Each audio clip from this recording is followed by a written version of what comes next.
Good evening, my friend. My name is Sam, and I am here to comfort you to sleep with magical and beautiful bedtime stories. Fairies are mysterious creatures, secretive, elusive, cunning, and occasionally a little mischievous. But they are also said to be kind, and often choose to guide or support us in our endeavours.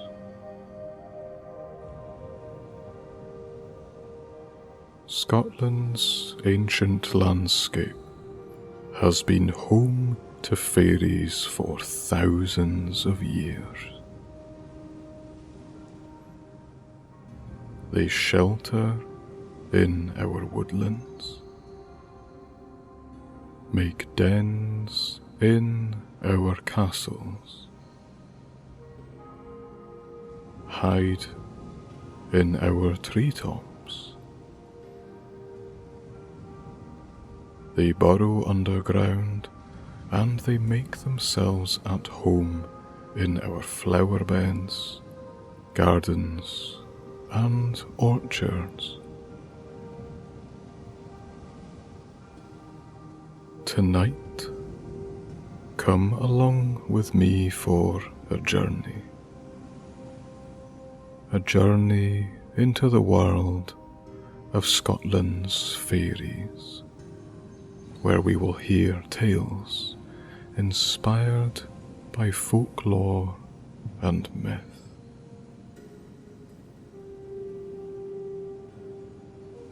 So, as always, lie back, take a deep breath, and welcome to Snooze with Sam's Tales of the Fairies. Sweet dreams, everyone.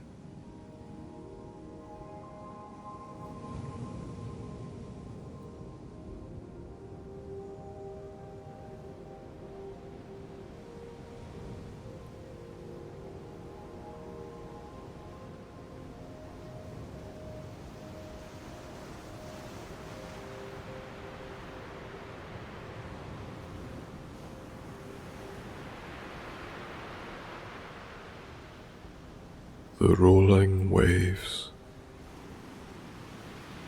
the taste of the sea breeze, the warm sunshine on your back and face. You'd enjoyed your day paddling around the shallow coastline of the Scottish Highlands. A Scottish late summer's day tended to be cooler than most, with a prevailing westerly wind ever present, carrying with it comfortable mild air.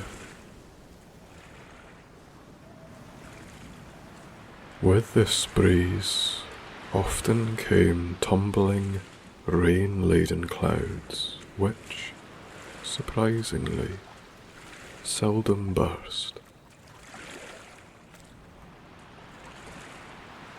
They only served to create dramatic light shows when the sun danced between them.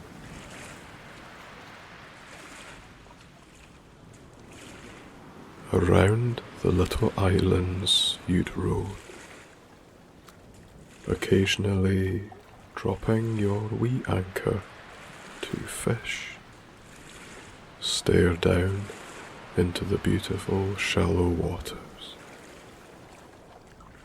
or even nap on the gently bobbing waves.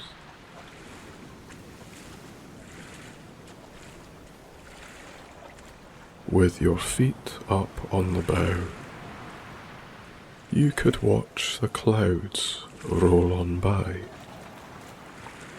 The sky a complex palette of greys, dark blues and oranges as the sun journeyed from horizon to horizon. In the middle distance, the rugged and wild coastline glowed with greens and auburns when the sunlight hit it. But the distant mountains rose up into the churning clouds, disappearing from view.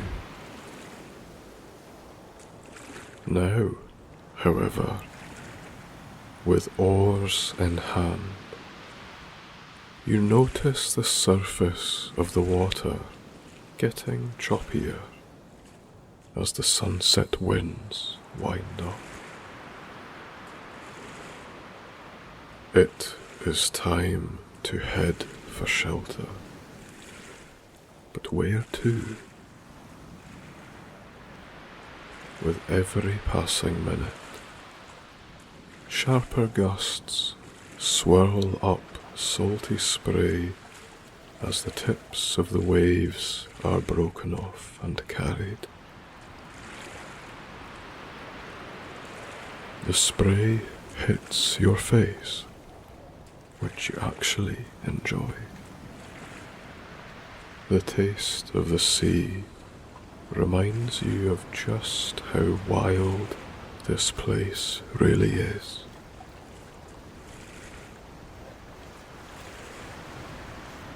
Underneath the soft evening light, your surroundings leave you in awe. Every wave catches a golden glow. The cliffs lit up beyond the sea mist, and the dark and turbulent abyss of clouds engulf the mountain ranges in the distance.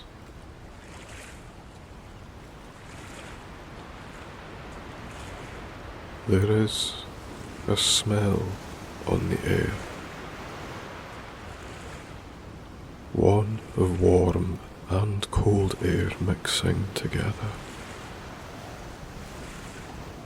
It's telling you this night will turn stormier and more dangerous as it goes on.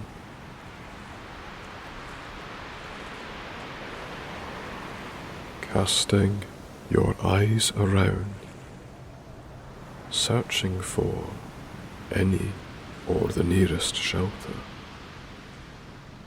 you spot toward the headland a lone island on which a lighthouse perches.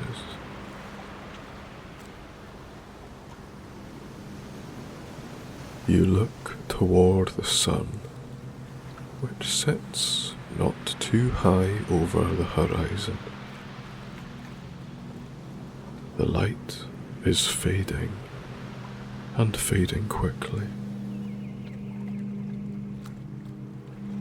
Glancing back to the lighthouse, you see a little purple glow in the corner of your eye, just out of focus. You cannot see it directly, but you know it's there. It must have been the sunlight on your retinas leaving a mark.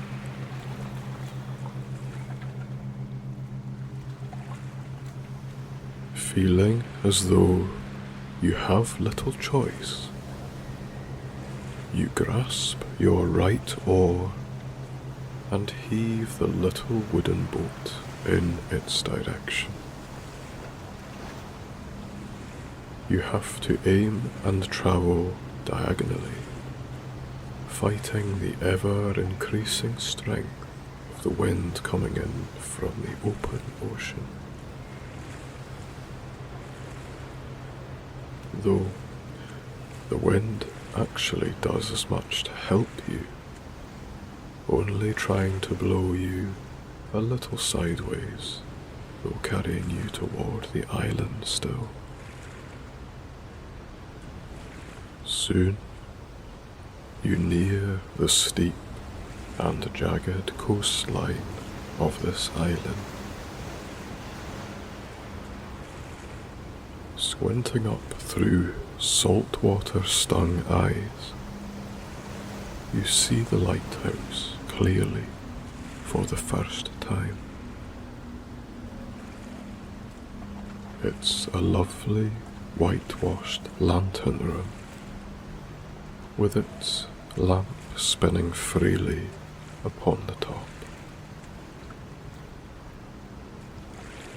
At the base of the tower, the small quarters lies with numerous windows facing each direction.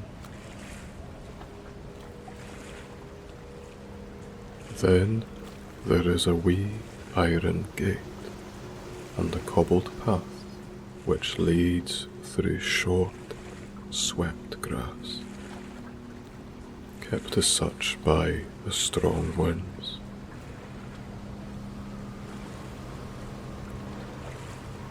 At present, you cannot see an obvious place at which to aim your boat to land.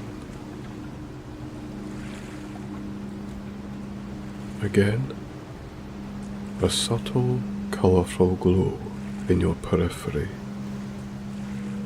this time green,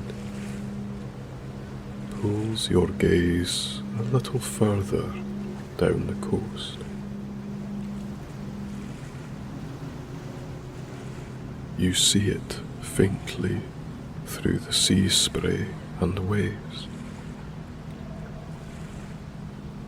An ancient fishing pier, low and sloping to the water. Perfect. So with another firm tug, you wrestle the boat over the rolling waves, trying your best to keep it steady.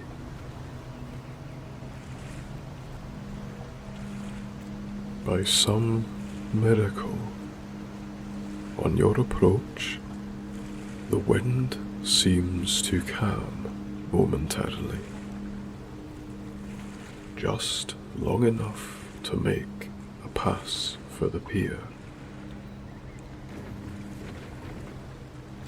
You make gentle contact with the granite,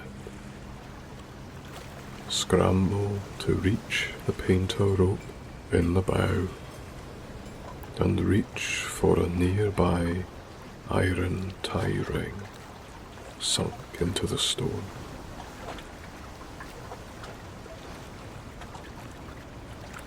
With a firm tug, you are secure, and you leap out from the dinghy, feeling the unsettlingly stable dry land beneath your feet.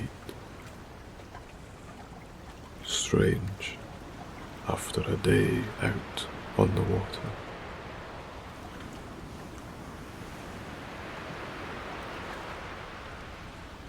With a deep breath, you close your eyes and give yourself a moment to settle and compose, listening to the crashing waves, the whistling wind, the ocean spray raining down on the rocks.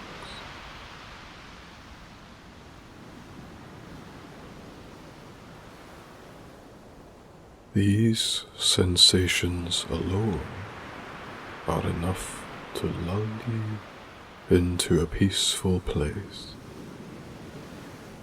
let alone in combination with such relief.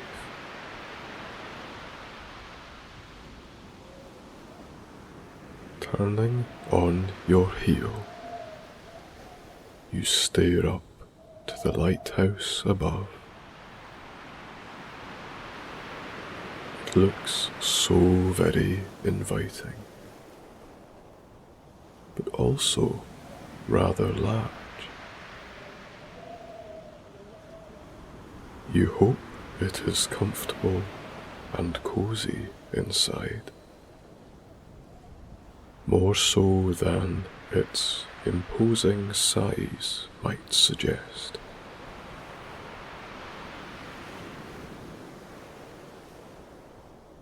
Without a further pause, you scramble up the pier and toward the stone flagsteps which zigzag up the steep shore, climbing higher and higher. The view out to sea is completely mesmerizing. The same combination of sun, sea and storm in which you'd just been a part of, but viewed and felt from a calmer and quieter place.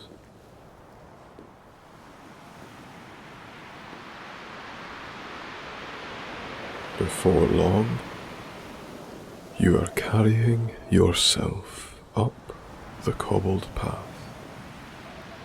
admiring the windswept grass to either side. Even in these wild gusts, the grass manages to sway softly, mimicking the air's flow.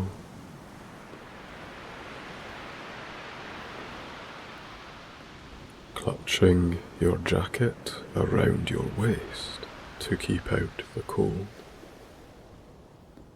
the front door of the lighthouse nears,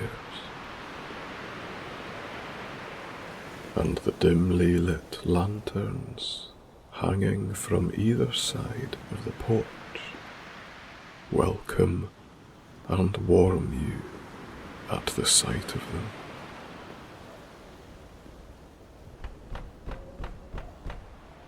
A timid knock at the big wooden slab returns no answer, and so you clunk the metal door handle downward and push the door in.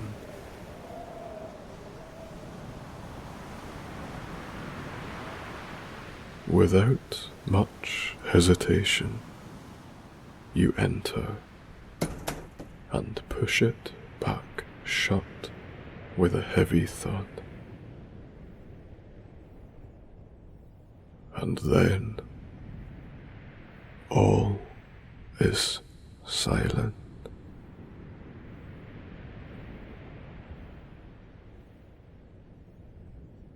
You can hardly believe how serene and peaceful it is in here, whilst there is such wild weather outside.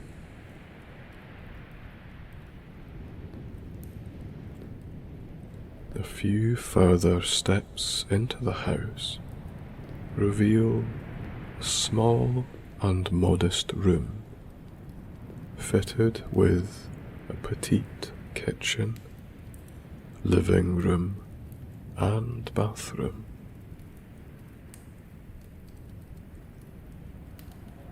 It seems so bizarre to you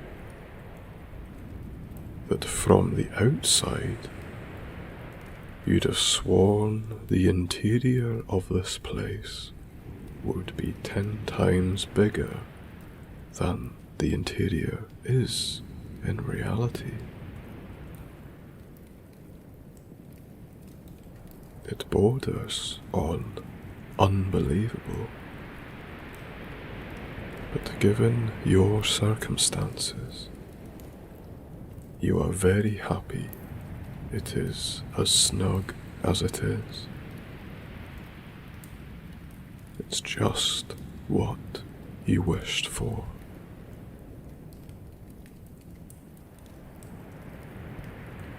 You supposed this would be classed as a studio layout elsewhere, but this is a lighthouse, and it feels odd to label it as such. So you settle for cozy, all-in-one home. There are 3 windows to the outside, all pane. The kitchen is cheerful and comforting all at once, with solid wooden counters, blue and white tongue and groove lining the walls, and thick knotted rope adorning the window frames. The nautical theme is quite fitting. The sink is heavy porcelain, akin to that of a farmhouse.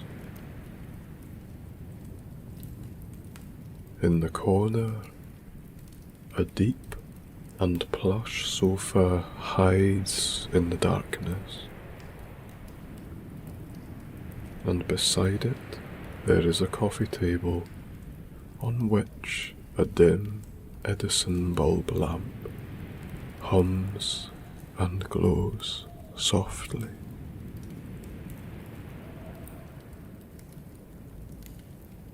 The walls are a cream paint on bare brick, and evidently do well to keep in the heat, for it is lovely and cozy inside, with no draught to speak of. In the far corner, a small antique fireplace crackles healthily beneath a sturdy chimney breast. Oddly, you didn't remember seeing smoke from the outside either, or a chimney. But, alas, here lies a fire. Exactly what you need.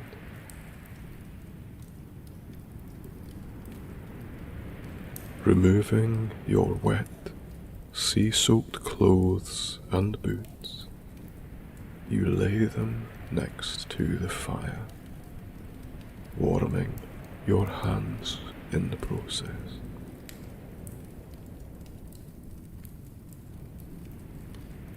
Next, you fill a copper kettle from the sink and pop it on top of the wood burner. Tea is a crucial thing at the best of times, and you are in dire need of one now,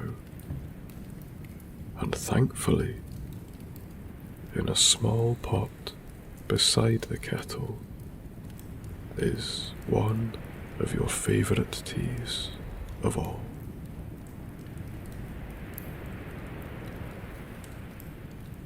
Shortly, the kettle simmers and steams, and you pour yourself a cup of your favourite tea. Amazingly, all of the cupboards are well stocked and have everything you could possibly need. Later, you would be sure to make some lovely warm soup for your dinner.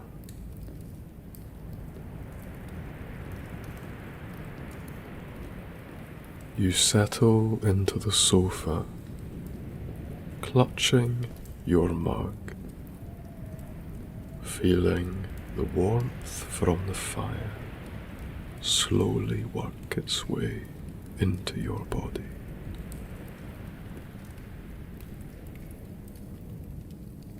The tingles and soothing sensation of the heat coaxing your muscles back to health is one of sheer bliss.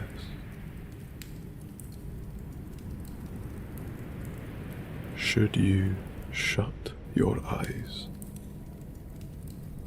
that would certainly be an end to this day.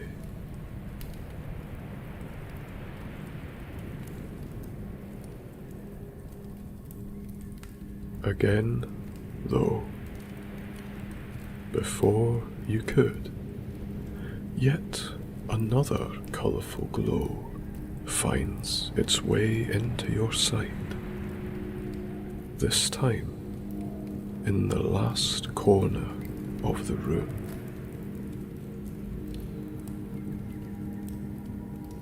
These are very strange, as you cannot look directly at them at all. They seem to vanish every time you try.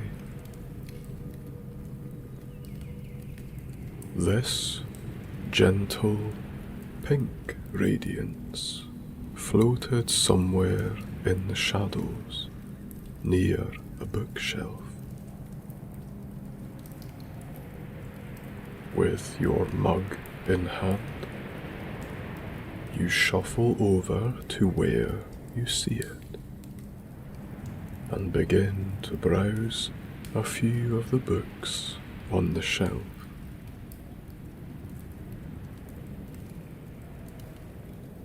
One in particular catches your eye, with a bright blue spine and bronze gentian book font running top to bottom. The Lighthouse of Shetland, it is titled. Pulling it out, you blow off a little dust and turn to the front cover.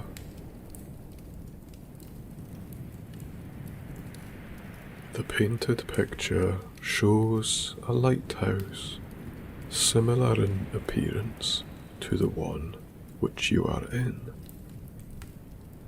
set atop a cliff, surrounded by stormy seas. How remarkable, you thought. But then you think of something else.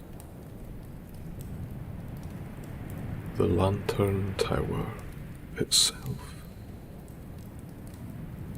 Where was it? You look around the room for a staircase or a door, or anything which would lead up to the top. But there is nothing. Just this room. And then, at the very moment you turned the book over to read the blurb, you hear a shift in the wall, and then a soft friction sound. You take a step back, book still in hand, as the whole bookcase begins to move out on hinges, as if by magic. The book you are holding must have been some secret key. To your total surprise, as you peer through the now open hole in the wall, you see a slim, spiraling staircase ascending to somewhere up above. Perhaps you've found your answer.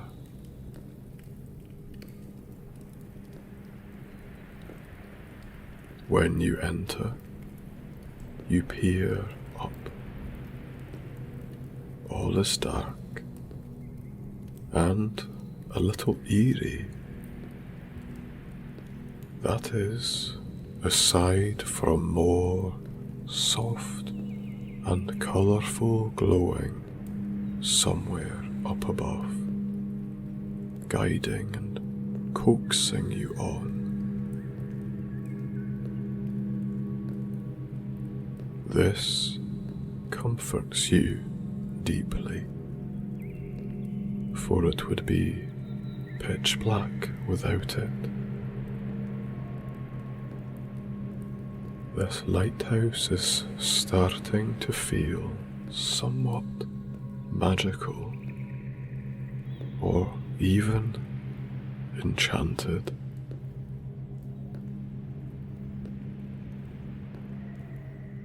Cool iron handrails in your palm.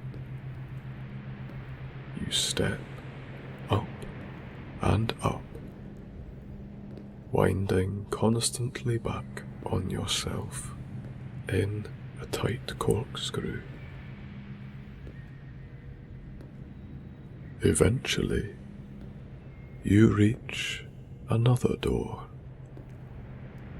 this time much smaller, both in height and width.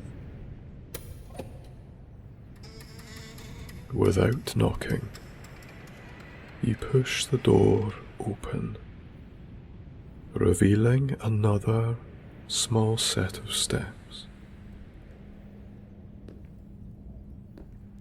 When you climb these, you find yourself emerging out from the floor into the lantern room of the lighthouse.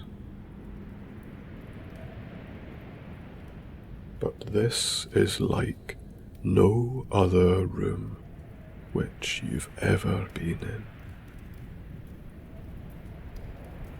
At total odds to the room below, this room is much bigger than you thought possible. Up above, in its own wee enclosure atop the lighthouse, the lantern spins happily, casting friendly and comforting beams all across the land.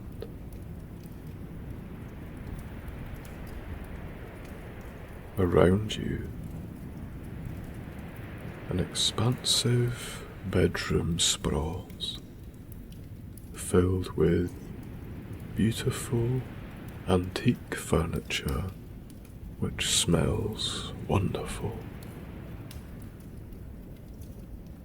A little musty, perhaps, but in the most comforting sense. Like wandering into your grandparents' home all over again.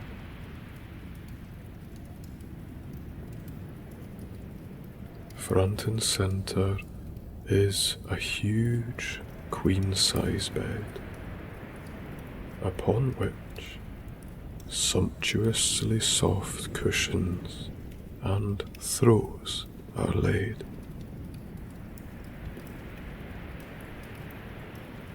Another small log-burning fire crackles away, filling the room with a toasty warmth. Not too much, not too little.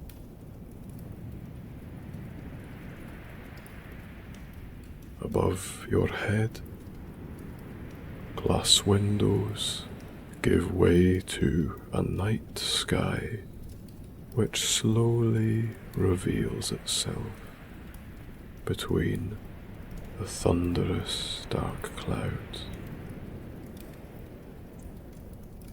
You can spot the odd clusters of stars which peek through to an endless night sky.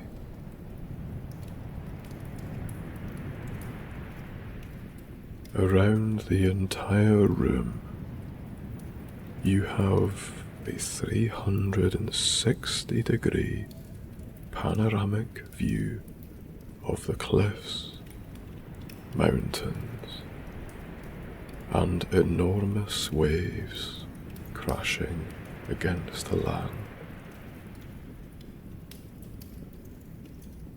These waves send enormous plumes of saltwater spray up into the air, which catch the low sunlight, making brief but spectacular rainbows against the dark cliffs.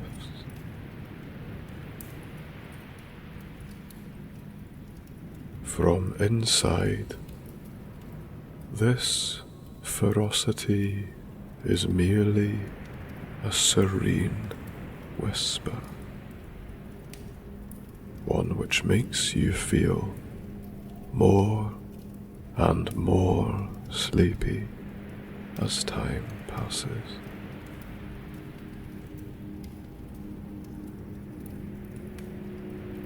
You sense the glows again,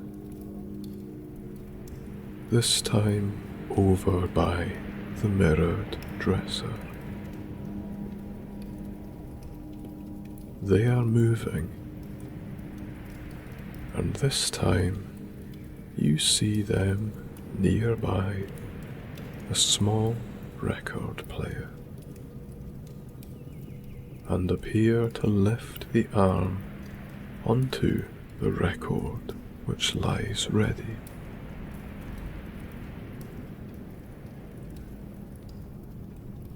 After a few wee crackles, the soft and smooth sounds of old-time jazz begin to play. This is your favorite, and just like your own parents and grandparents used to listen to. This makes you feel all fuzzy and warm, as if you are back there with them as a child, loving being in their company.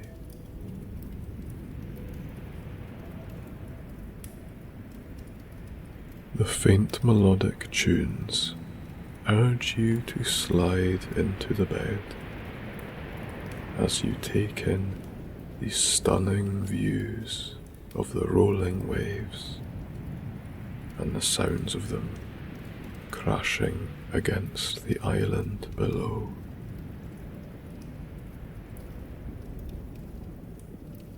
By now, the sky is a deep and dark blend of sunset reds, mixed with the glows of the night sky above.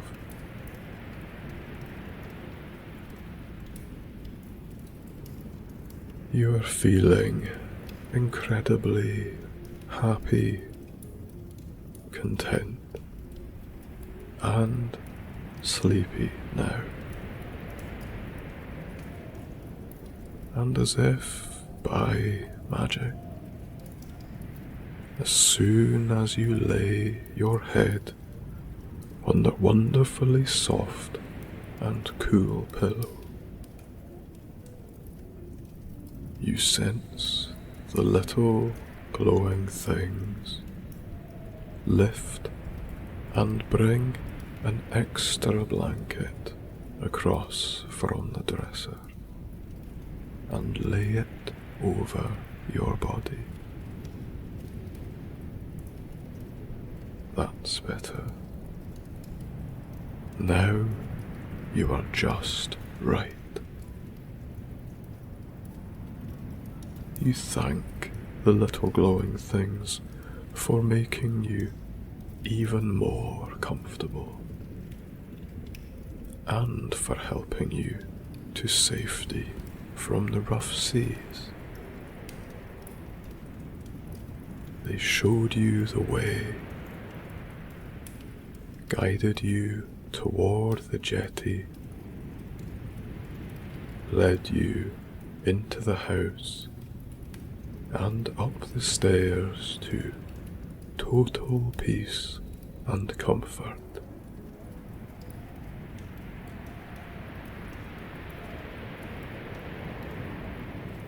Through very heavy eyes, you can see the wee glows float around the room, lighting wee tea lights, creating an even more relaxing ambience.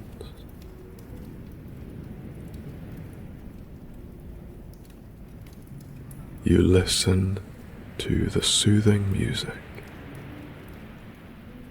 the crackling of the fire, the lulling waves, and the gently whistling wind carrying the sea spray as your body feels heavier and heavier.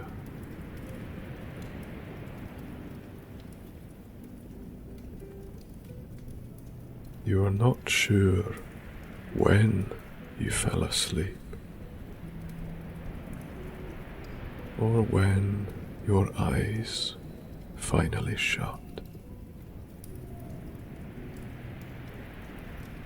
But you could have sworn that before they did,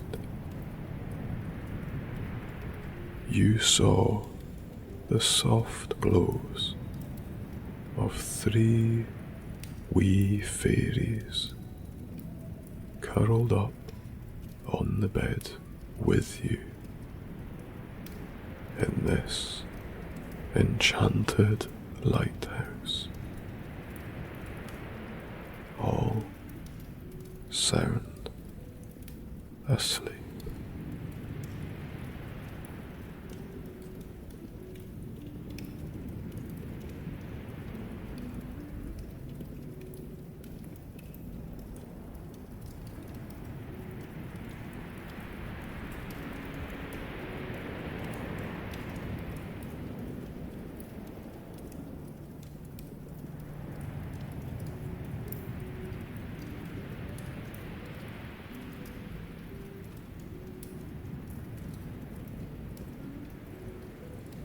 Now this fairy tale revolves around the enigma that are fairies in Scottish folklore.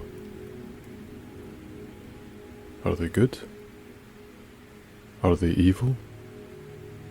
Or are they somewhere in between? The theme tends to be one of mixed response depending on how the person in question encountered these fairies. And this story is no different. So when you're ready, lie back and take a nice deep breath. This story is called The Fairies of Merlin's Glen. Welcome to Snooze with Sam.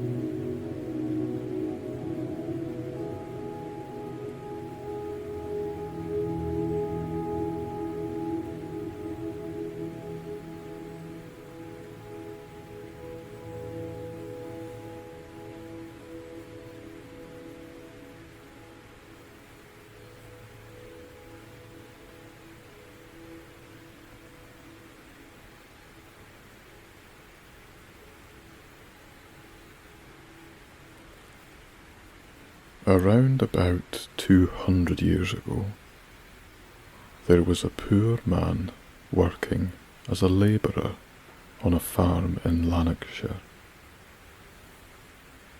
He was what is known as an aura man.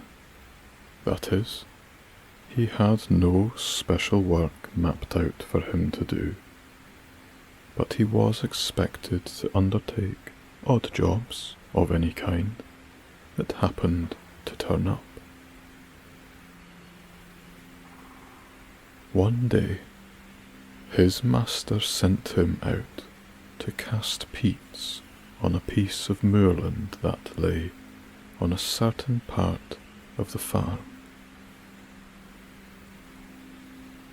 Now, this strip of moorland ran up one end to a curiously shaped glen known as Merlin's Glen, because, so the country folk said, that famous enchanter had once taken up his abode here.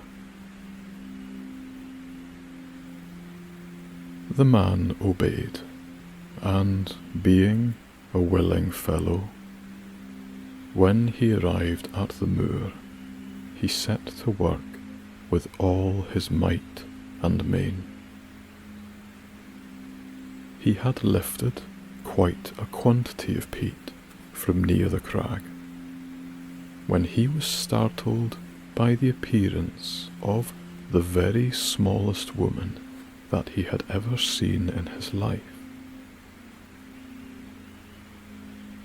She was only about 2 feet high, and she was dressed in a green gown and red stockings, and her long yellow hair was not bound by any ribbon, but hung loosely round her shoulders. She was such a dainty little creature that the astonished countryman stopped working, stuck his spade into the ground, and gazed at her in sheer wonderment. His wonder increased when she held up one of her tiny fingers and addressed him in these words: "What would you think if I were to send my husband to uncover thy house? You mortals think that you can do anything that pleases you." Then, stamping her tiny little foot, she added in a voice of command, "Put back that turf instantly, or thou shalt rue this day." Now the poor man had often heard of the fairy folk, and of the harm that they could work to unthinking mortals who offended them. So in fear and trembling, he set to work to undo all of his labour and to place every divot in the exact spot from which he had taken it. When he was finished, he looked round for his strange visitor, but she had vanished completely. He could not tell how, nor where. Putting up his spade, he wended his way homewards, and going straight to his master, he told him the whole story, and suggested that, in future, the peats should be taken from the other end of the moor. But, of course, the master only laughed. He was a strong, hearty man, and had no belief in ghosts, or elves, or fairies, or any other creature that he could not see, for that matter.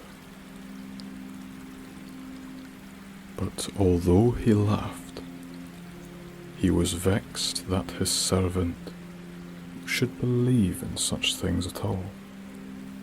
So to cure him, as he thought of his superstition, he ordered him to take a horse and cart and go back at once, and lift all of the peats and bring them to dry in the farmsteading. The poor man obeyed with much reluctance, and was greatly relieved, as weeks went on, to find that, in spite of his having done so, no harm seemed to befell him. In fact, he began to think that his master was right, and the whole thing must have been a dream. So matters went smoothly on. Winter passed, and spring, and summer, until autumn came round once more, and the very day arrived on which the peats had been lifted the year before. That day, as the sun went down, the Oraman went to leave the farm to go home to his cottage, and as his master was pleased with him, because he'd been working very hard lately, he had given him a small can of milk as a present to carry home to his wife. So he was feeling very happy, and as he walked along, he was humming a tune to himself. His road took him by the foot of Merlin's Glen, and as he approached, he was astonished to find himself growing strangely tired. His eyelids dropped over his eyes as if he were going to sleep, and his feet grew as heavy as lead. "I'll sit down and take a rest for a few minutes," he said to himself. The road home never seemed so long as it does today. So he sat down on a tuft of grass, right under the shadow of the glen, and before he knew where he was, he had fallen into a deep and heavy slumber. When he woke, it was nearly midnight, and the moon had risen on the glen.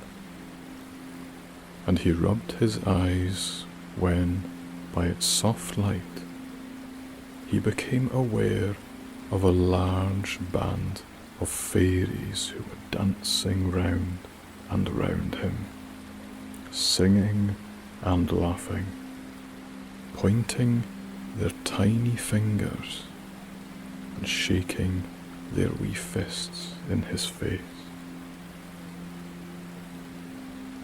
The bewildered man rose and tried to walk away from them, but turn in whichever direction he would, the fairies accompanied him, encircling him in a magic ring, out of which in no ways he could go.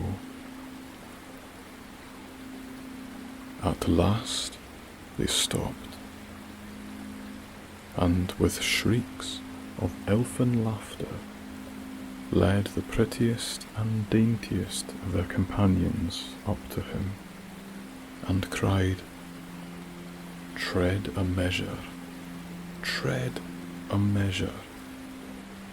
O man, will thou not be so eager to escape from our company?"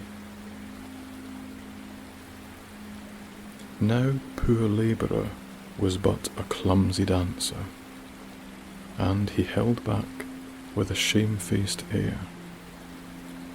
But the fairy who had been chosen to be his partner reached up and seized his hands, and lo, some strange magic seemed to enter into his veins, and for in a moment he found himself waltzing and whirling, sliding and bowing, as if he had done nothing else but dance all his life. And the strangest thing of all, he forgot about his home and his children, and he felt so happy that he had no longer the slightest desire to leave the fairies' company. All night long the merriment went on. The little folk danced and danced as if they were mad, and the farmman danced with them, until at last a shrill sound came over the moor. It was the cockerel from the farmyard crowing its loudest to welcome the dawn. In an instant the revelry ceased, and the fairies, with cries of alarm, crowded together and rushed towards the glen, dragging the countryman along in their midst. As they reached some rocks at the base of the glen, a mysterious door, which he had never remembered having seen before, opened in them of its own accord, and shut again with a crash as soon as the fairy host had all trooped through. The door led into a large, dimly lighted hall full of tiny couches, and here the little folk sank to rest, tired out with their exertions, whilst the good man sat down on a piece of rock in the corner, wondering what would happen next. But there seemed to be some kind of spell thrown over his senses, for even when the fairies awoke and began to go about their household occupations, and to carry out certain curious practices which he had never seen before, and which, as you will hear, he was forbidden to speak of afterward. He was content to sit and watch them, without in any way attempting to escape. As it drew towards evening, he turned around with a start to see the little woman with the green dress and scarlet stockings, who had remonstrated with him for lifting the turf the year before, standing by his side. "The divots which thou took from the roof of my house have grown once more," she said, "and once more it is covered with grass. So thou can go home again, for justice is satisfied. Thy punishment hath lasted long enough. But first must thou take thy solemn oath never to tell to mortal ears what thou hast seen whilst thou hast dwelt among us." The countryman promised gladly, and took the oath with all due solemnity. Then the door was opened, and he was at liberty to depart. His can of milk was standing on the green, just where he had laid it down when he went to sleep, and it seemed to him as if there were only yesternight that the farmer had given it to him. But when he reached his home, he was speedily undeceived, for his wife looked at him as if he were a ghost, and the children whom he had left wee toddling things were now well-grown boys and girls, who stared at him as if he had been an utter stranger. "Where hast thou been these long, long years?" cried his wife, when she had gathered her wits and seen that it really was he and not a spirit. "And how could thou find it in thy heart to leave the bairns and me alone?" And then he knew that the one day he had passed in Fairyland had lasted 7 whole years, and he realized just how heavy the punishment had been, which the fairies of Merlin's Glen had laid upon him.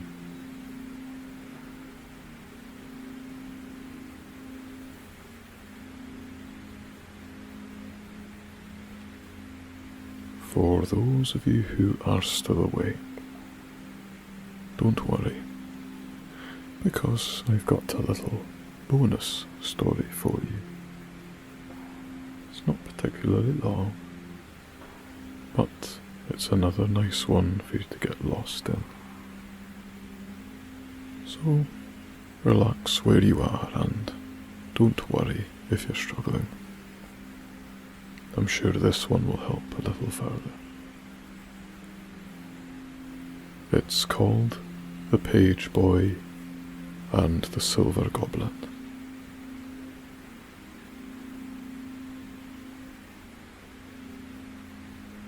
There once was a little page boy who was in service in a stately castle. He was a very good-natured little fellow, and did his duties so willingly and well that everyone liked him, from the great Earl, who he served every day on a bended knee, to the fat old butler, whose errands he ran. Now the castle stood on the edge of a cliff overlooking the sea, and although the walls at that side were very thick, in them there was a little postern door which opened onto a narrow flight of steps that led down the face of the cliff to the sea shore, so that anyone who liked could go down there in the pleasant summer mornings and bathe in the shimmering sea. On the other side of the castle were gardens and pleasure grounds, opening onto a long stretch of heather-covered moorland, which, at last, met a distant range of hills. The little page boy was very fond of going out onto this moor when his hard work was done, for then he could run about as much as he liked, chasing bumblebees and catching butterflies and looking for birds' nests when it was nesting time.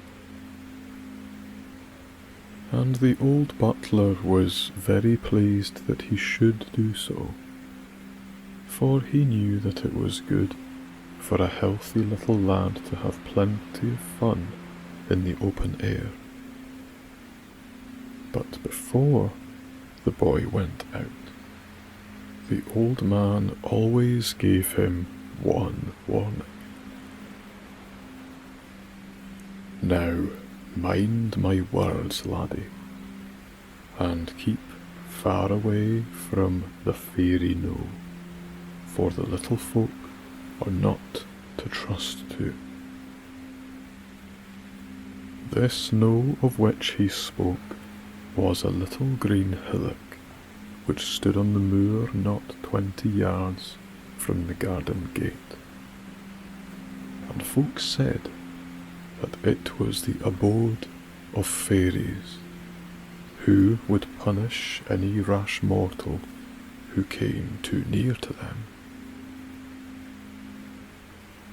And because of this, the country people would walk a good half-mile out of their way.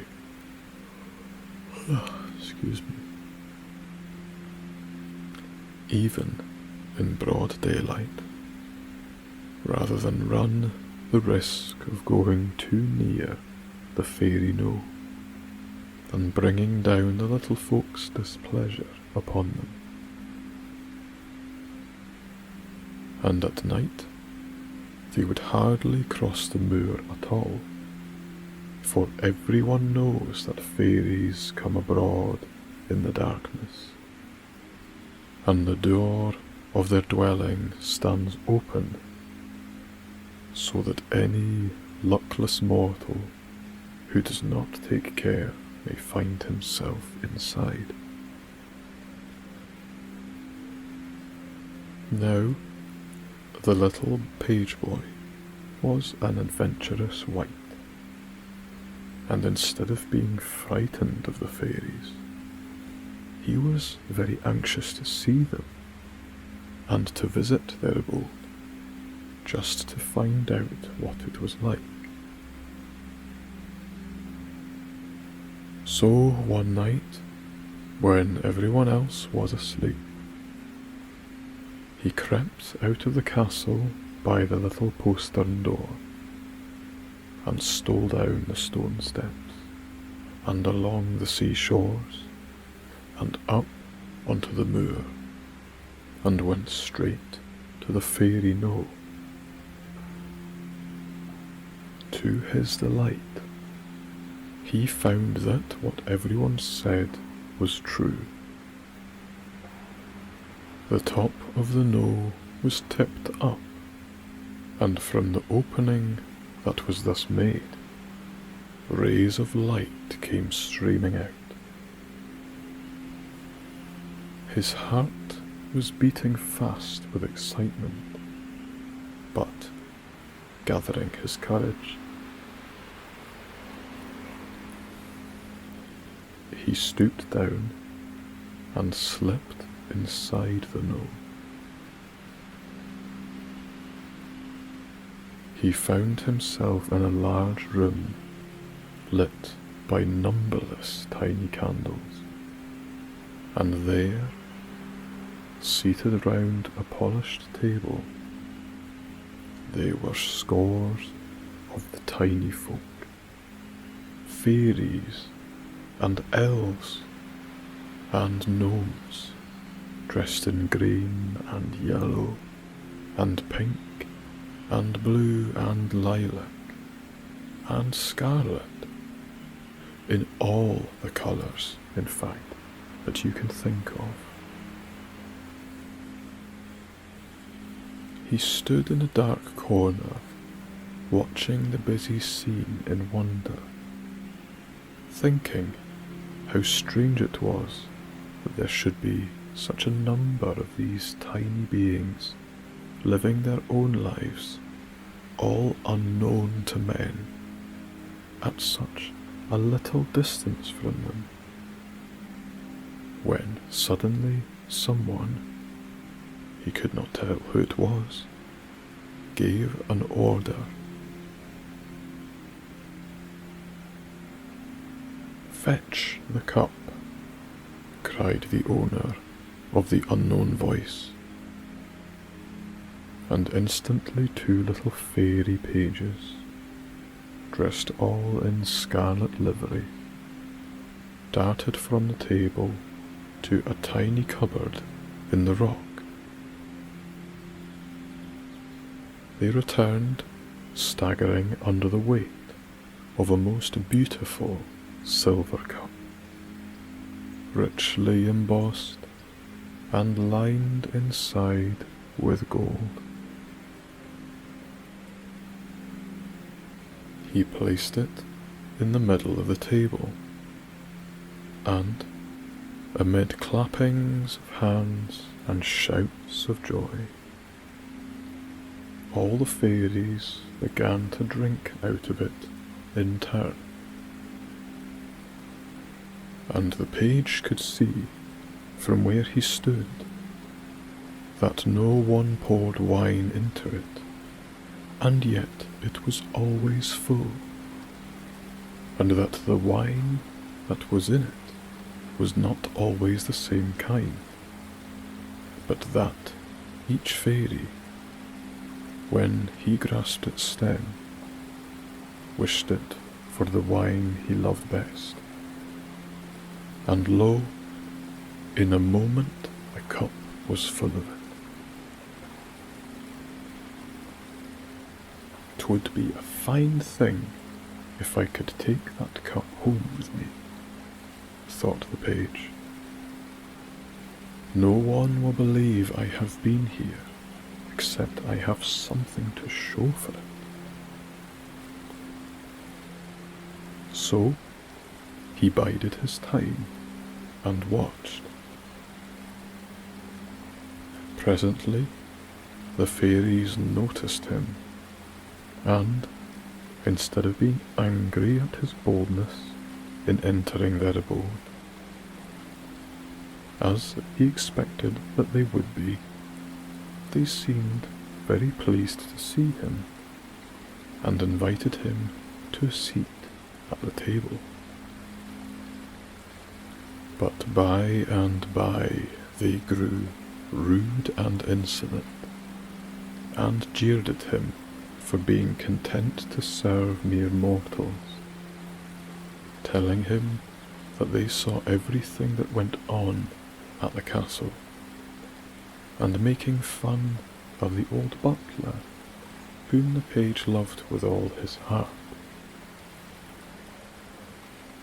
And they laughed at the food he ate, saying that it was only fit for animals. And when any fresh dainty was set on the table by the scarlet-clad pages, they would push the dish across to him, saying, "Taste it, for you will not have the chance of tasting such things at the castle." At last he could stand their teasing remarks no longer. Besides, he knew that if he wanted to secure the cup, he must lose no time in doing so. So he suddenly stood up and grasped the stem of it tightly in his hand. "I'll drink to you all in water," he cried, and instantly the ruby wine was turned into clear cold water. He raised the cup to his lips, but he did not drink from it. With a sudden jerk, he threw the water over the candles, and instantly the room was in darkness. Then, clasping the precious cup tightly in his arms, he sprang to the opening of the knoll through which he could see the stars glimmering clearly. He was just in time, for it fell to with a crash behind him, and soon he was speeding along the wet, dew-spangled moor, with the whole troop of fairies on his heels. They were wild with rage, and from the shrill shouts of fury from which they uttered, the page knew well that, if they overtook him, he need expect no mercy at their hands. And his heart began to sink, for, fleet of foot though he was no match for the fairy folk, who gained on him steadily.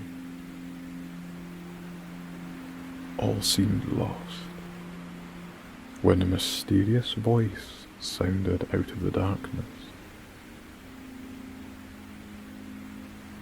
"If thou wouldst gain the castle door, keep to the black stones on the shore."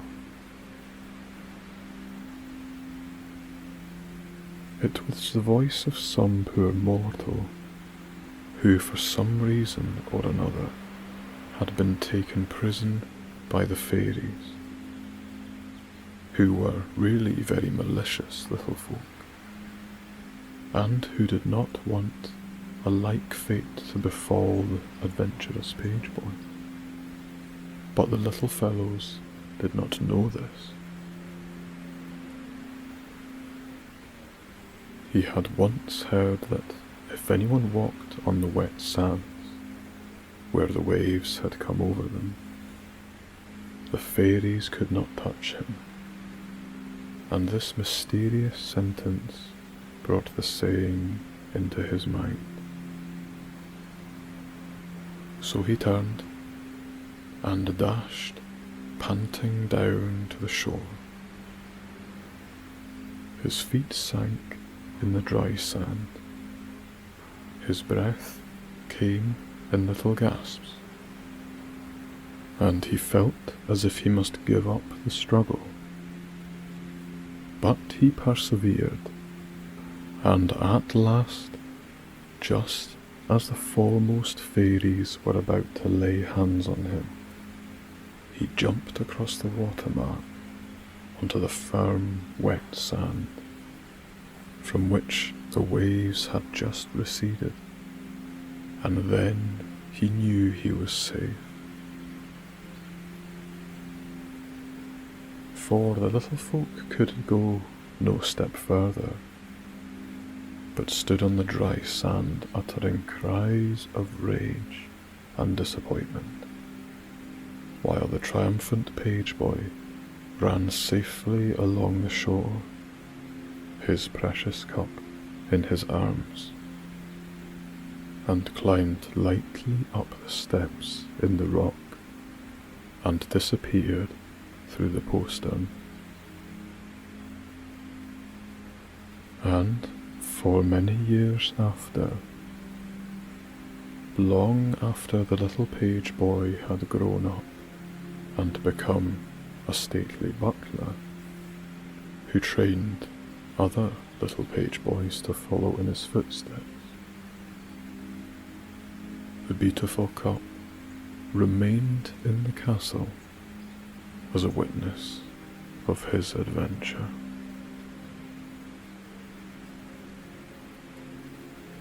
Good night, everyone. Sleep well and sweet dreams.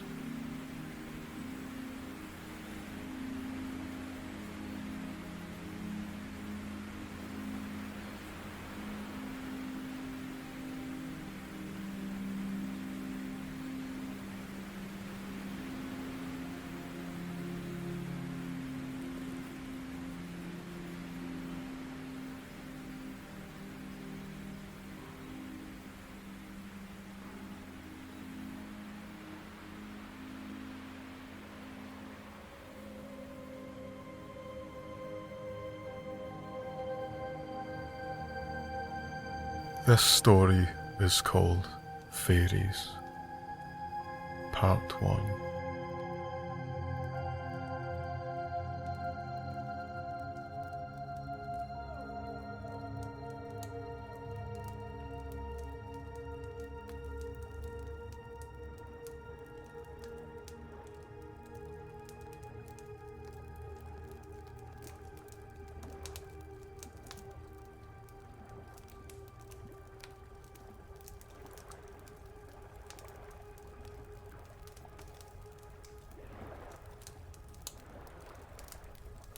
At first, she heard the faint sounds of a crackling fire.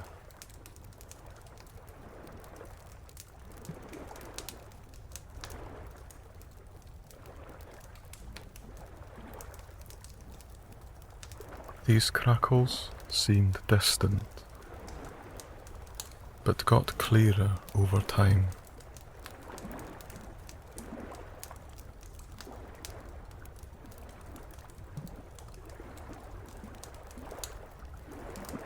Then came some muffled waves and whispering wind.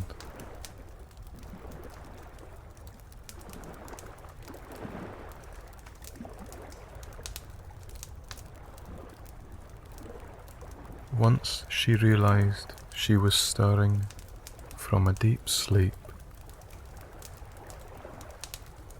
Her surroundings started to come to her again.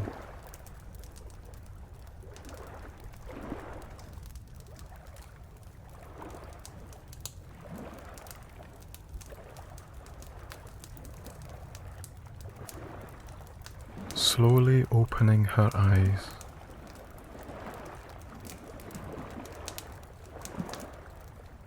a blurry scan of the room revealed her whereabouts.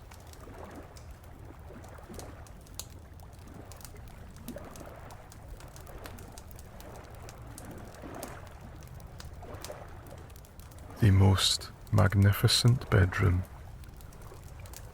fit for a queen.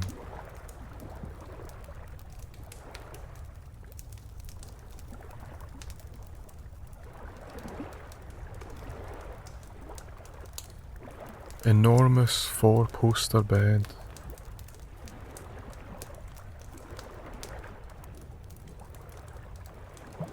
floor-to-ceiling French doors opening out onto a balcony.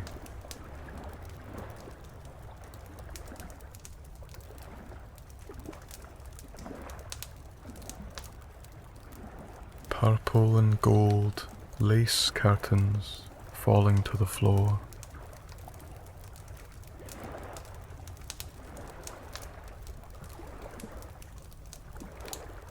Marble everything. Polished mahogany floorboards, beautiful chaise longue in the corner,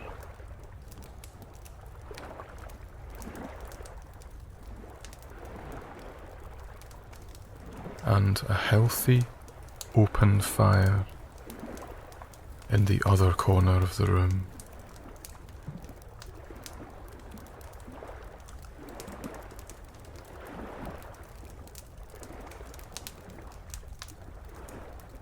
And, of course, the expensive dressing table on which she was perched. Pincushion for comfort.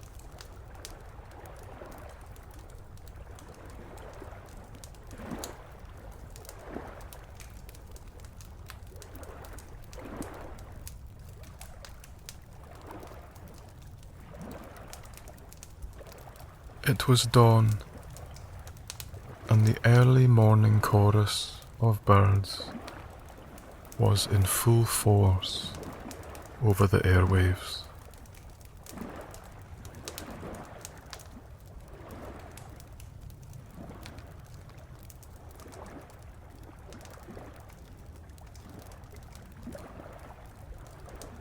Through the pane windows and French doors, the sky was beginning to turn back to inky blue from the obsidian black before it.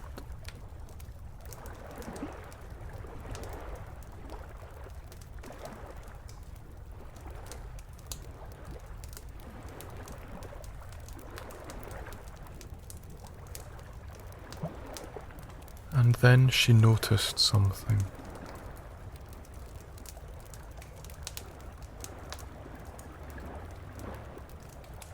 She'd almost forgotten.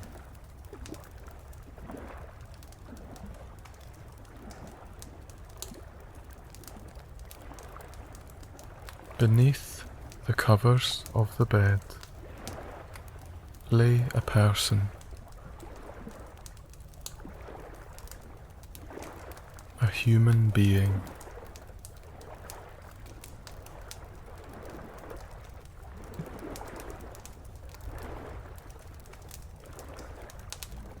The quilts rose and fell slowly.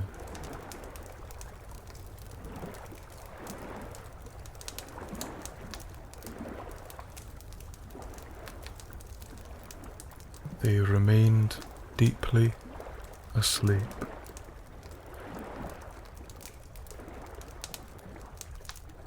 Just as the little fairy left them.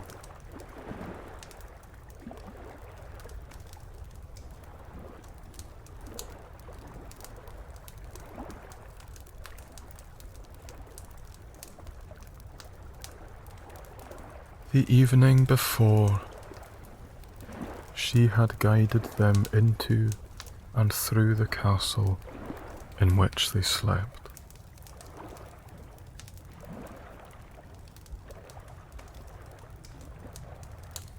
The castle of Ellandonan, not far from the Isle of Skye.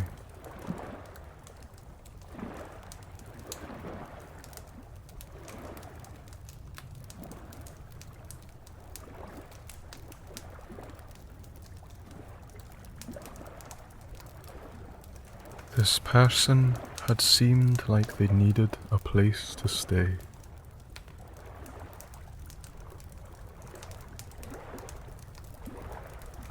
So she did her very best to help them to a safe bed without being too obvious.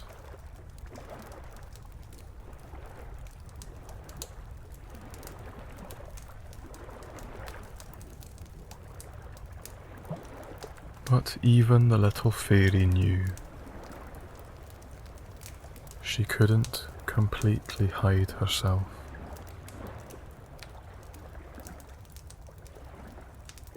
Her little, dusky, purple glow followed her every move.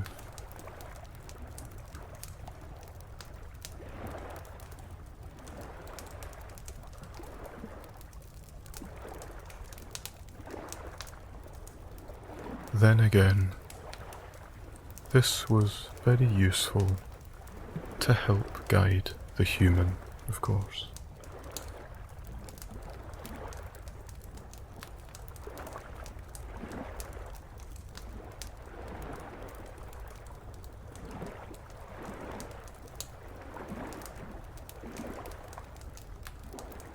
As it was now morning, the little fairy needed to return to her people.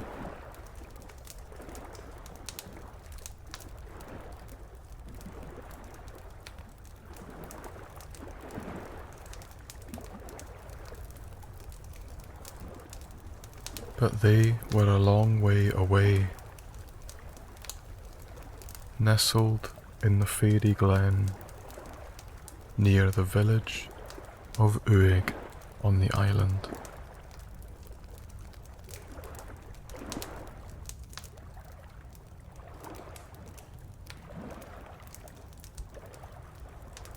The fairy glen was a wonderful, magical place.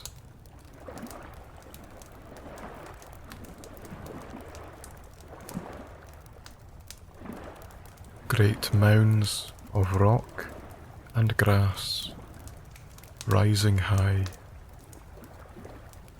surrounded by natural earth spirals and stone patterns.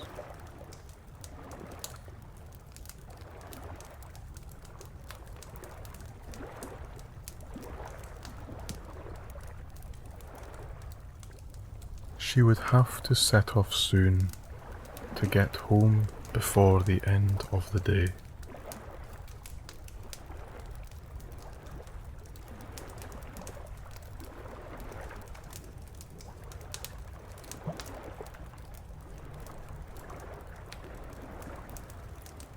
So she picked herself up,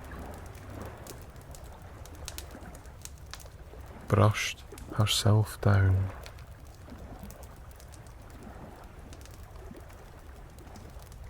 and gave the human a little wave, even though they weren't aware of her.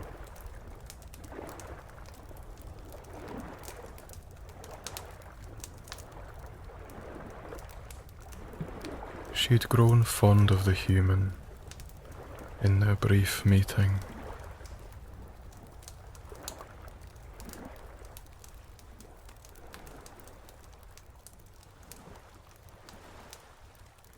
The fairy aimed for the bedroom doorway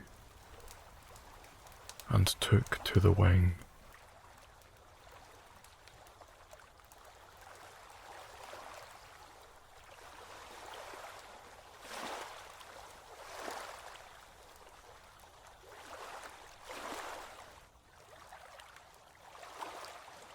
Darting between bushes, ditches, and hedgerows, she flew cautiously.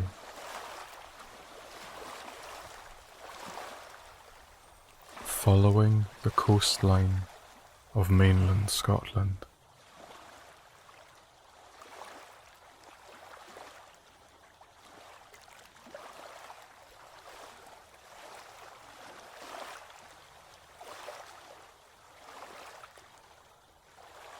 The little fairy was quite a quick flyer, not hesitating where she didn't need to.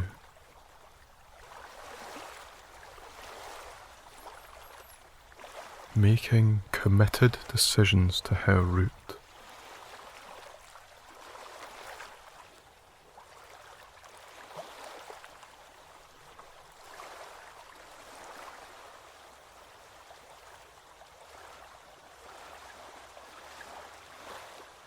The weather was fair today. Only a gentle breeze and resulting Lapping waves broke the silence.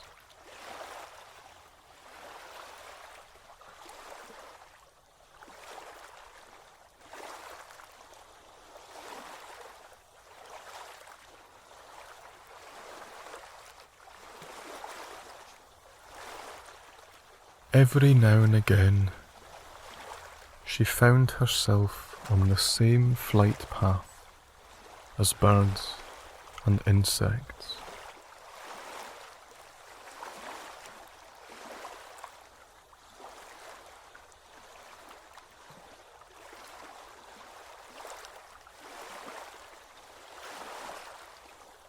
The birds never bothered her,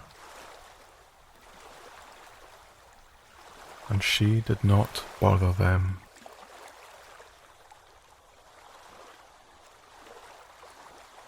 They had perception for the other.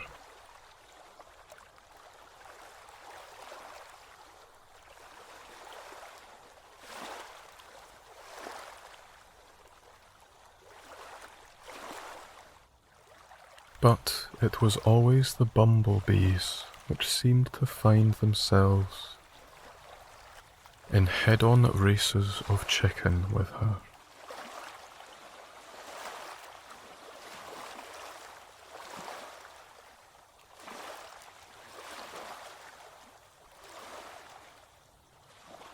As lovely and harmless as they are,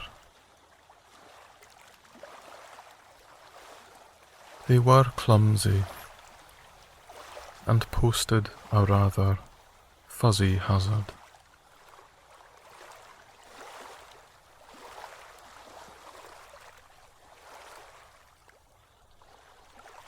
She kept her pace above theirs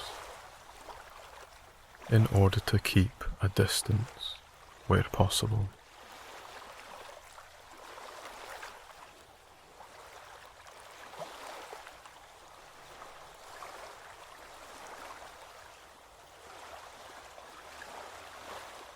Onwards she flew,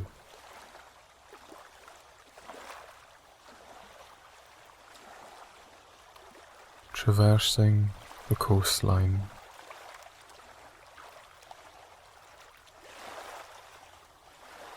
admiring the seashore as she went.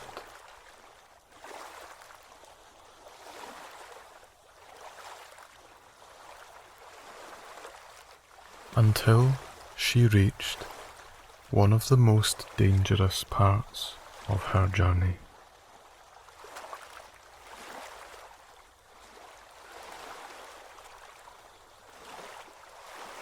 The crossing to Skye.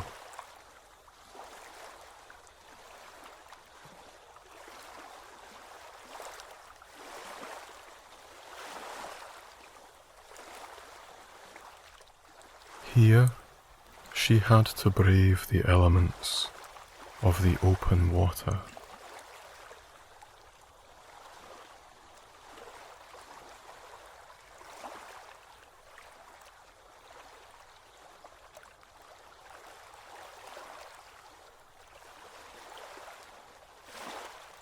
Hugging the sky bridge closely,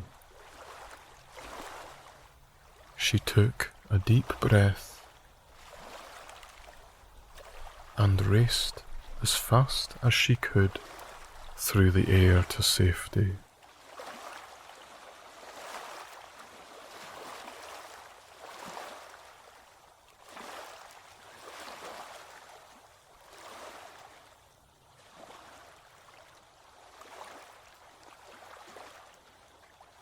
The wind picked up and threw her around.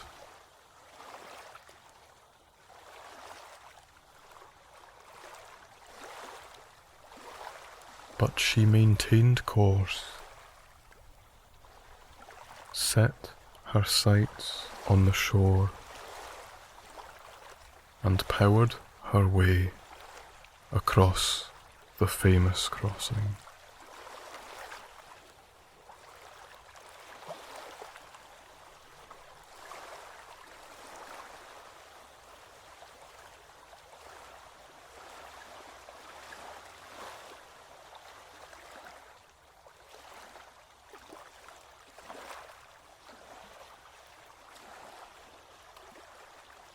Cars and heavy vehicles thundered over the bridge above her head.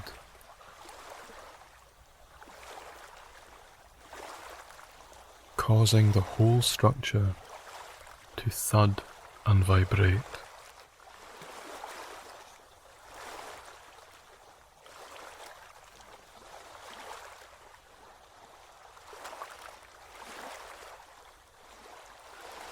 The echo of tire roar rattling around under the arches.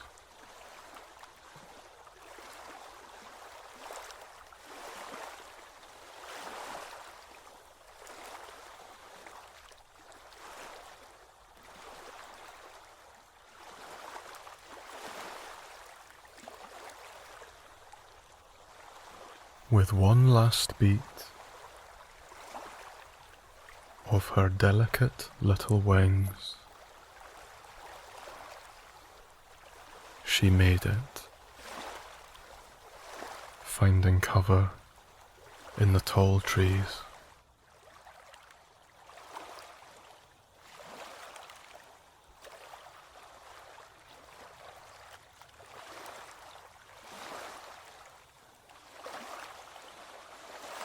She was out of breath, the poor thing.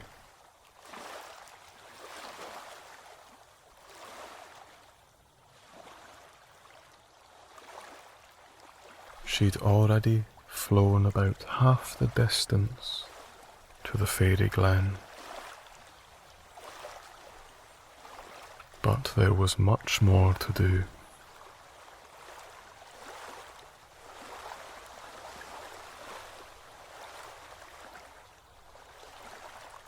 Much further to go.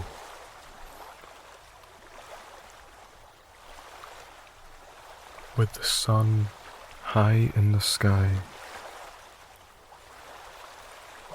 though obstructed by the clouds,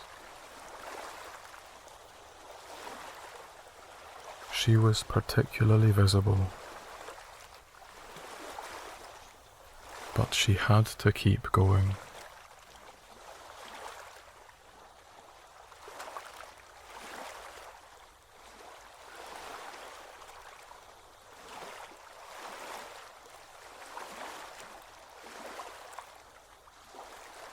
A mixture of nerves, anticipation, and excitement filled her at the thought of going home.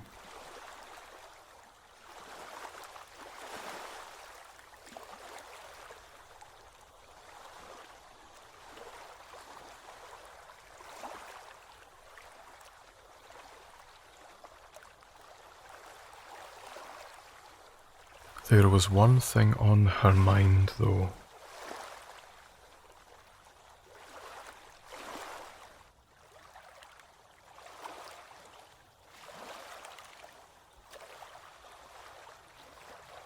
She knew her biggest challenge was yet to come.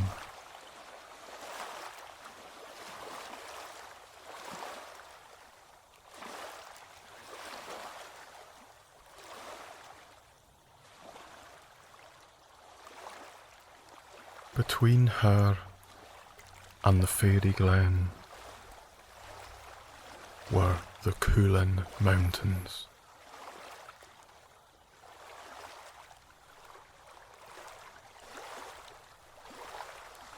A great fortress of black and red lime and granite.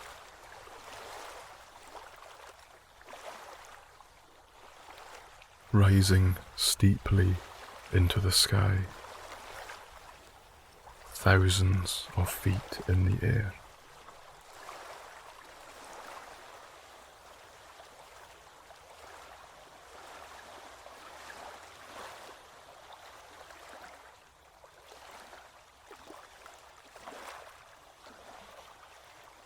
With another deep breath, she set off. Coolin Mountains in the distance.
This story is called Faeries, Part 2.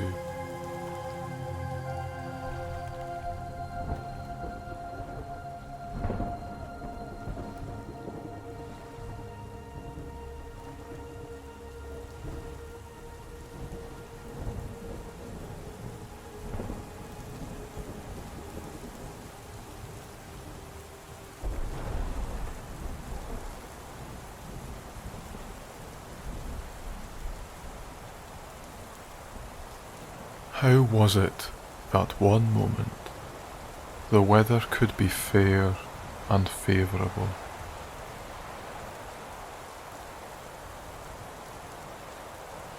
yet the next would crescendo into an almighty storm?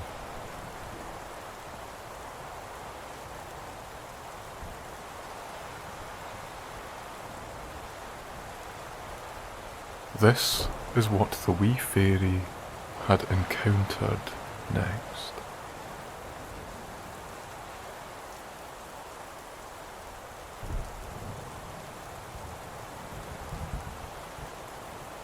Gale force winds, torrential rain, and crackling thunder some way off in the distance.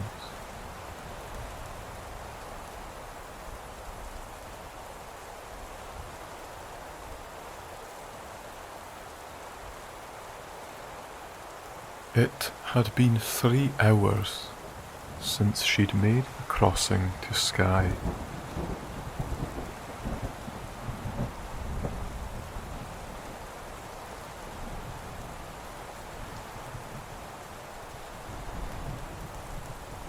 One foolish part of her believed the hardest part of her journey was over.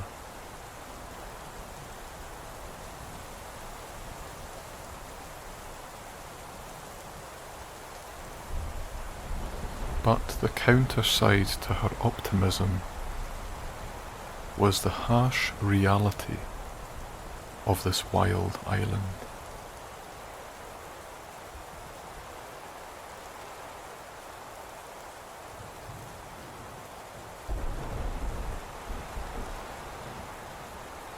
This wild island, often named the Misty Isle.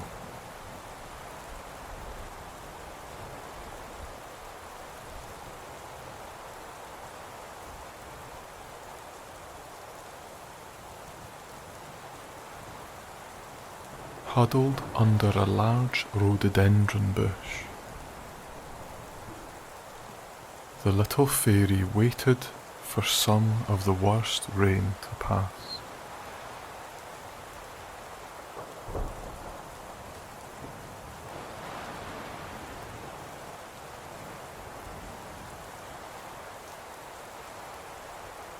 She was soaked to the skin. Her tiny purple dress sodden with rain.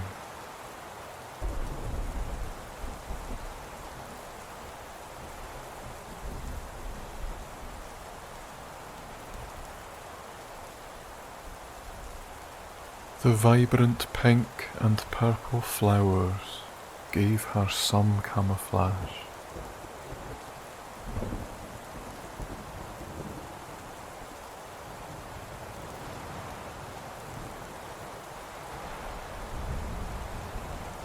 Making her lilac glow disappear to the unassuming eye.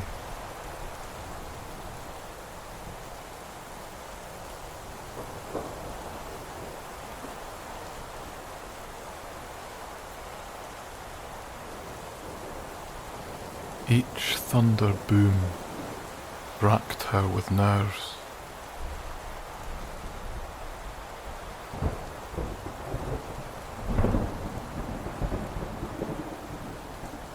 As where she was going, the very last thing she needed was to be battling with lightning.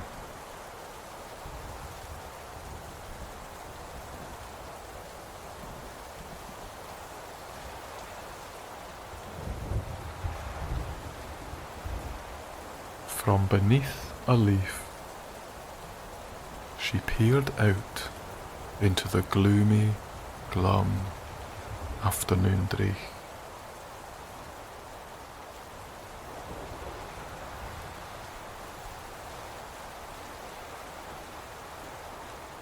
Speeding wind, ruffling her long blonde hair.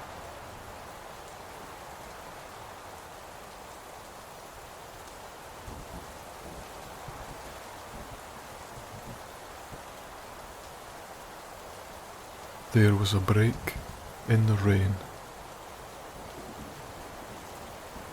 She could see it with her own eyes.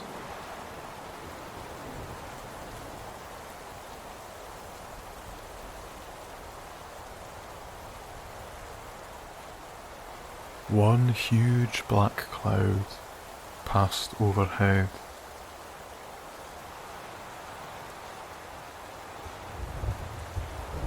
Another, incoming, threatened to strike within 20 minutes.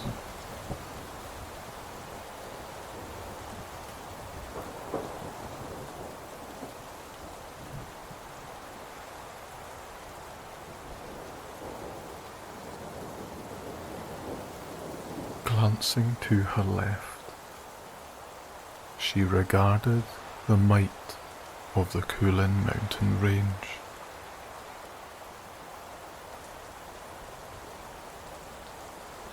Ben Blavin looming above her, the summit disappearing into the boiling clouds.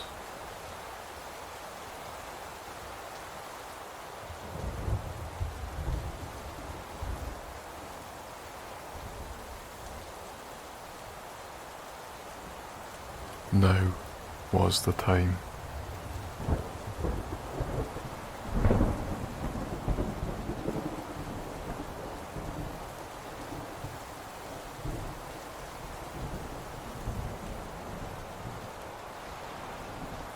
Clenching her teeth,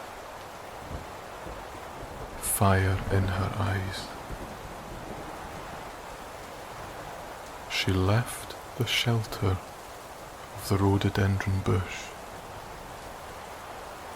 and flew out into the darkness.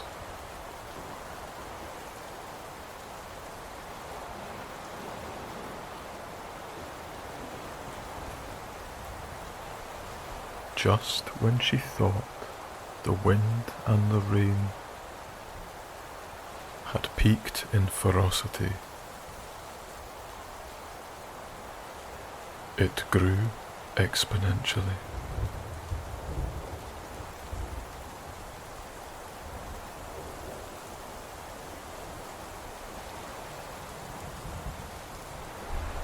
Darting from rock to rock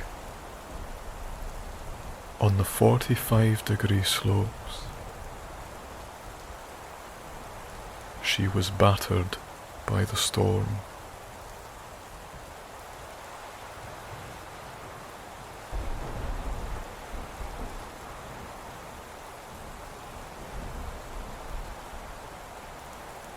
Rain slashed against her delicate face.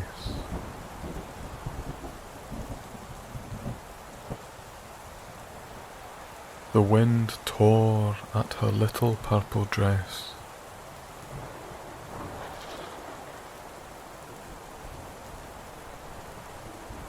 And clattering thunder and lightning frightened her to her very core.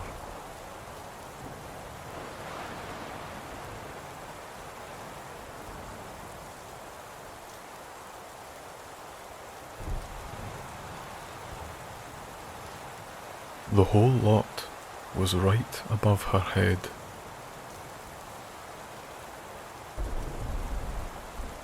Dancing with the summit geology.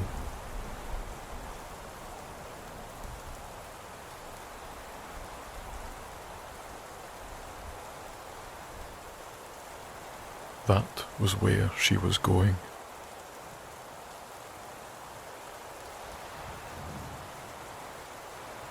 She needed to reach the ridge,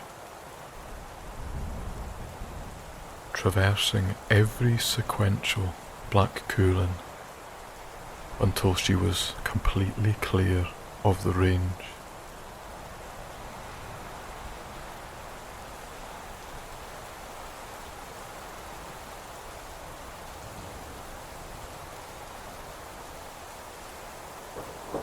The fairy breached the top of the mountain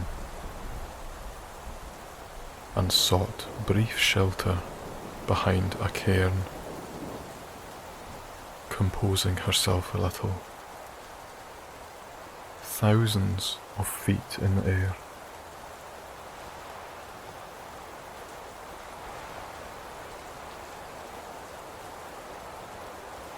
The little fairy was distressed, full of panic.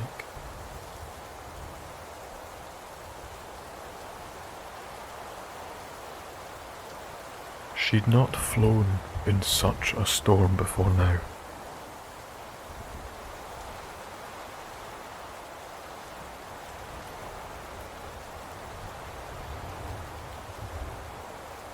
Maybe she should have waited at ground level for longer.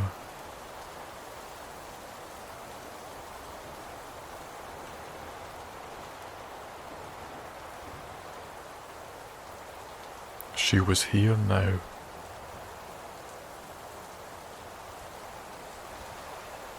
And she was hell-bent on getting back to her home, the Fairy Glen.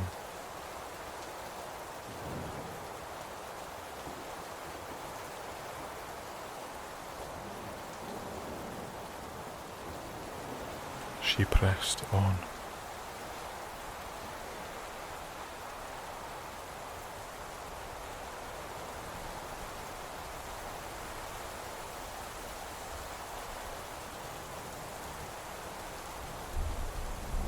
It was like something out of a nightmare.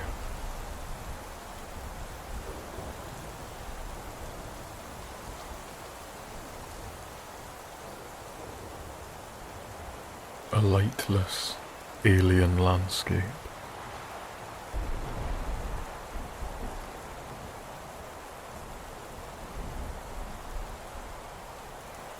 Save for the frequent flashes of deafening lightning.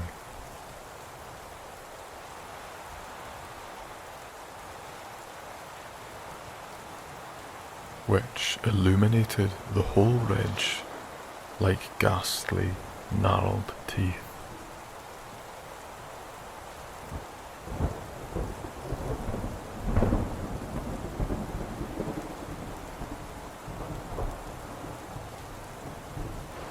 Rain poured off the rocks.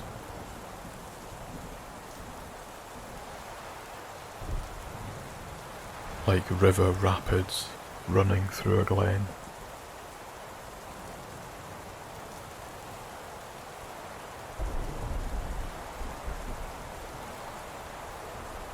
The wind picking it up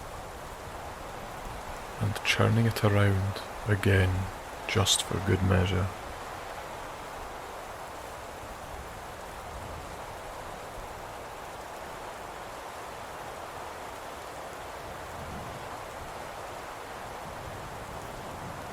If there was any greenery up here, she couldn't see it.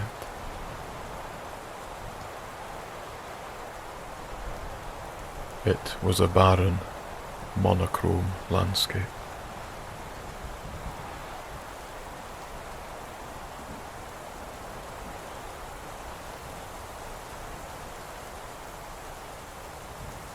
She couldn't see the ground for the rain and clouds.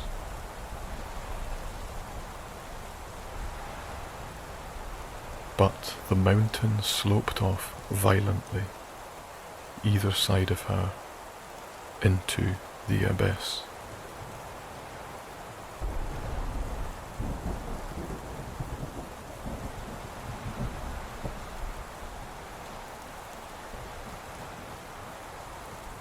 Onwards she pushed.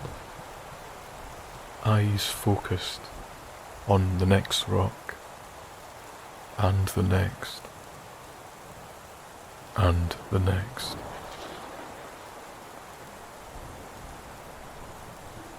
Small waypoints were her only hope here.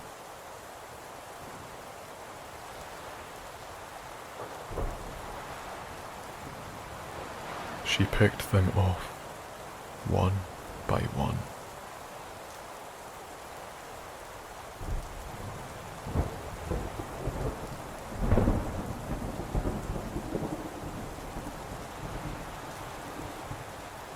Sometimes the ground fell away, then climbed steeply again.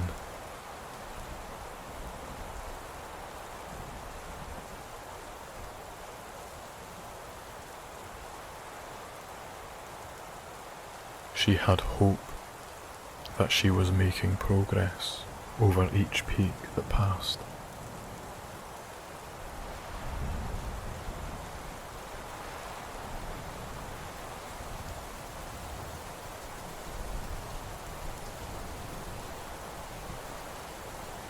Counting in her head, she named the Coolins.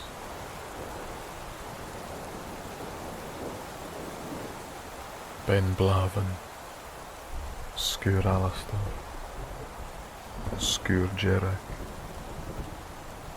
Bruach na Freya,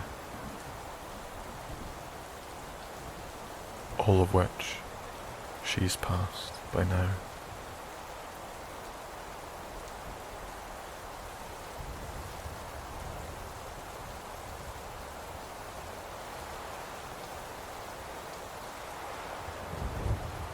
Occasionally she made a wrong turn, sending herself down great, steep gullies of scree. The wind channeled like a venturi tube.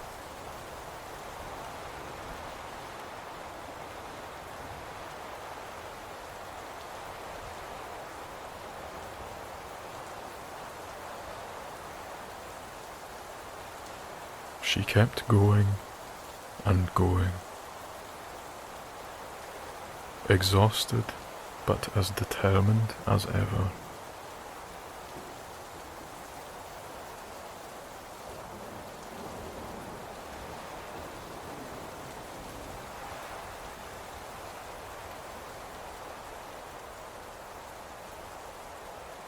And then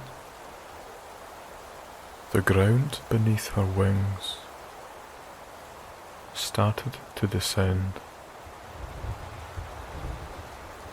but this time it continued on.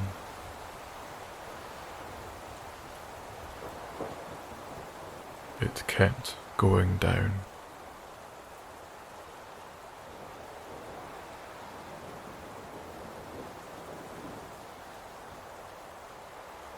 She could see the light.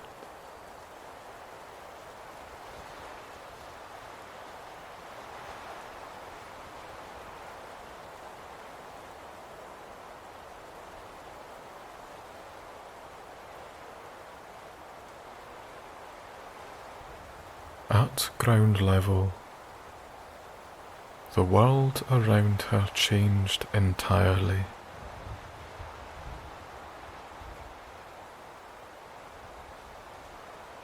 She had made it.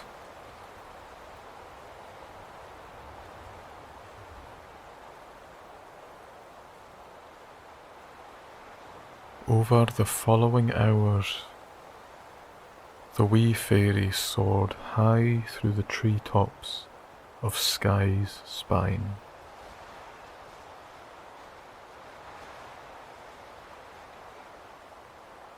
Drying off beneath a clearing sky.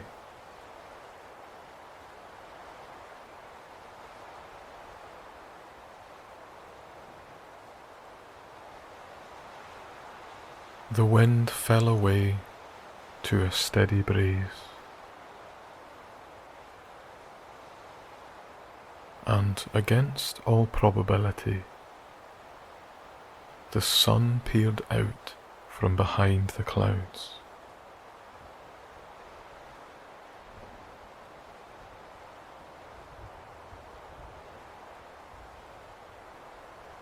Radiating heat and injecting new life into her.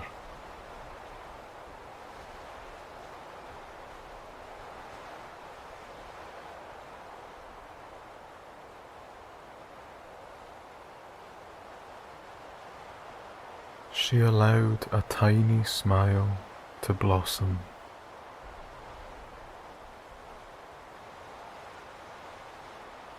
Excitement filled her once again at the prospect of returning home.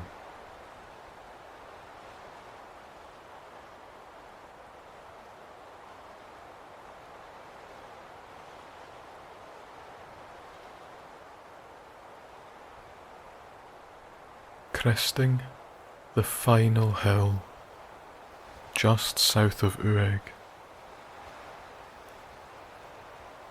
she was not disappointed by what she saw.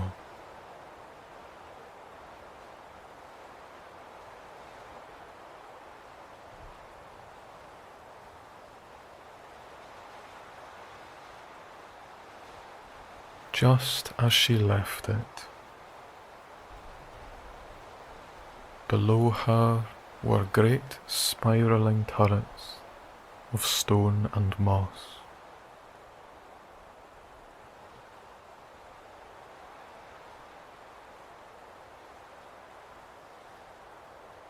Beautiful spiral rock patterns cast across the earth at the base of the glens.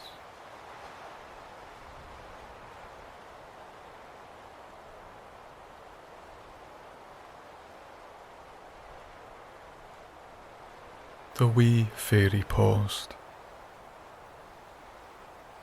looking out across the fairy glen, her home.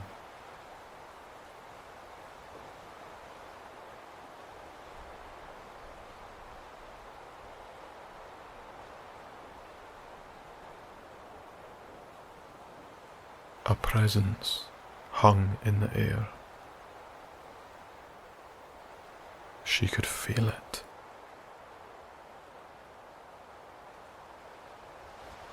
She always could when she came home.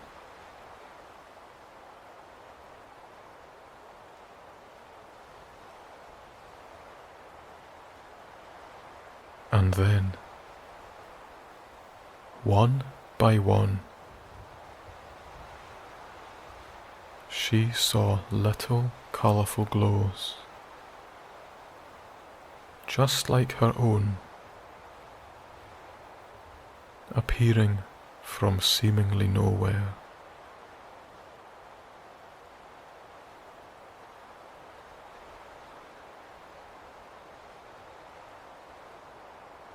From behind rocks, shrubs, and from within the towers themselves.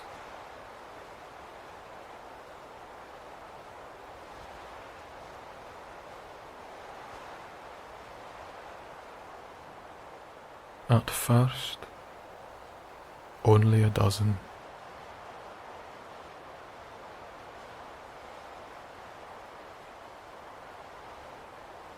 And then hundreds.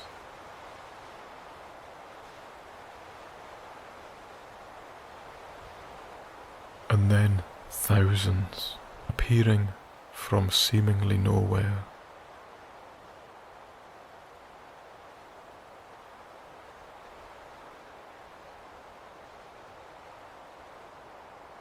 From behind rocks, shrubs,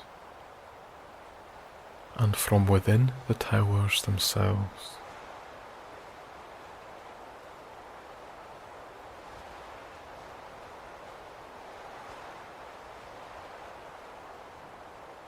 At first, only a dozen.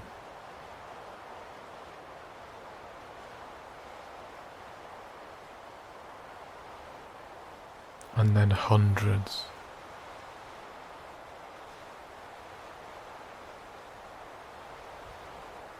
And then thousands.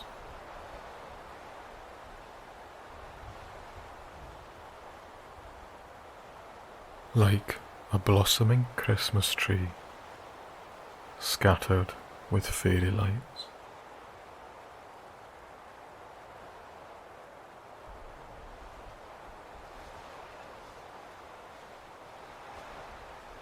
She was home, and these were her people.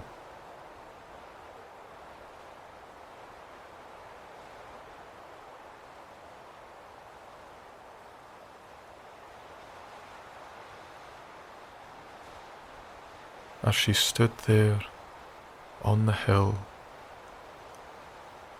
looking out over them all,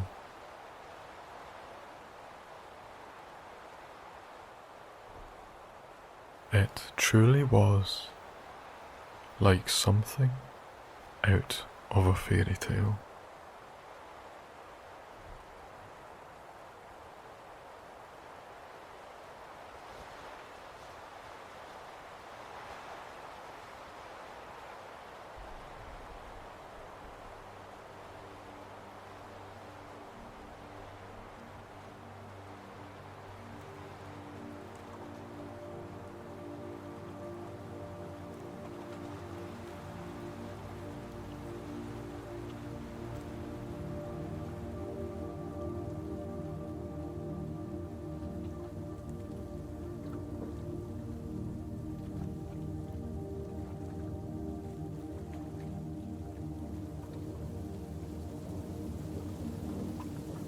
The worst of the storm had passed, but still the wild floodwaters boiled around the little boat, the current forceful and relentless.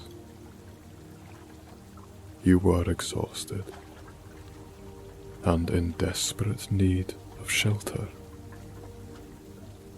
A glimmering hope loomed from the gloom in the form of a small island.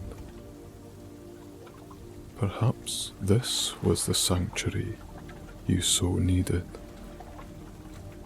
Or did the island have something else in store for you? It is thanks to my incredible patrons, all named at the beginning, that I can continue to create these stories for you.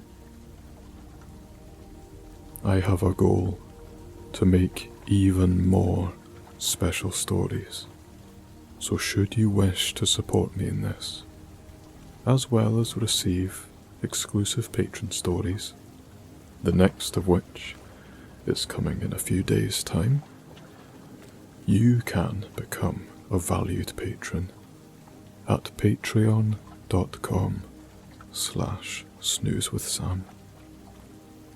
I'll leave the link for you down below. Many of you reach out to me, be it for support or simply to talk about life. Should you want or need to yourself, Instagram is the best place. Here, I can actually speak to you. So if you ever feel like talking, you can find and follow me there at Snooze with Sam. Lastly, thank you so much for listening. If you are new here, or just aren't subscribed yet, please consider doing so, as it is one of the best ways to support my channel. It is free and helps me more than you may think. So as always, lie back and take a deep breath. Welcome to Snooze with Sam.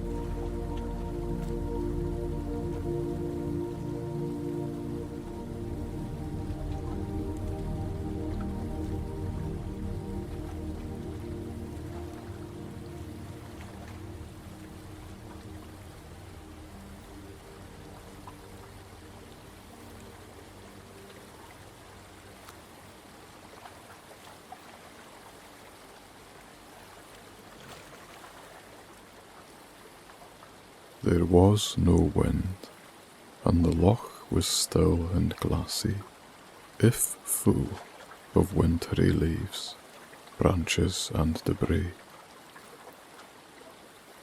A clear night sky and ever-threatening black clouds were at odds with each other, one promising an evening of crystalline stars, the other bouts of torrential rain.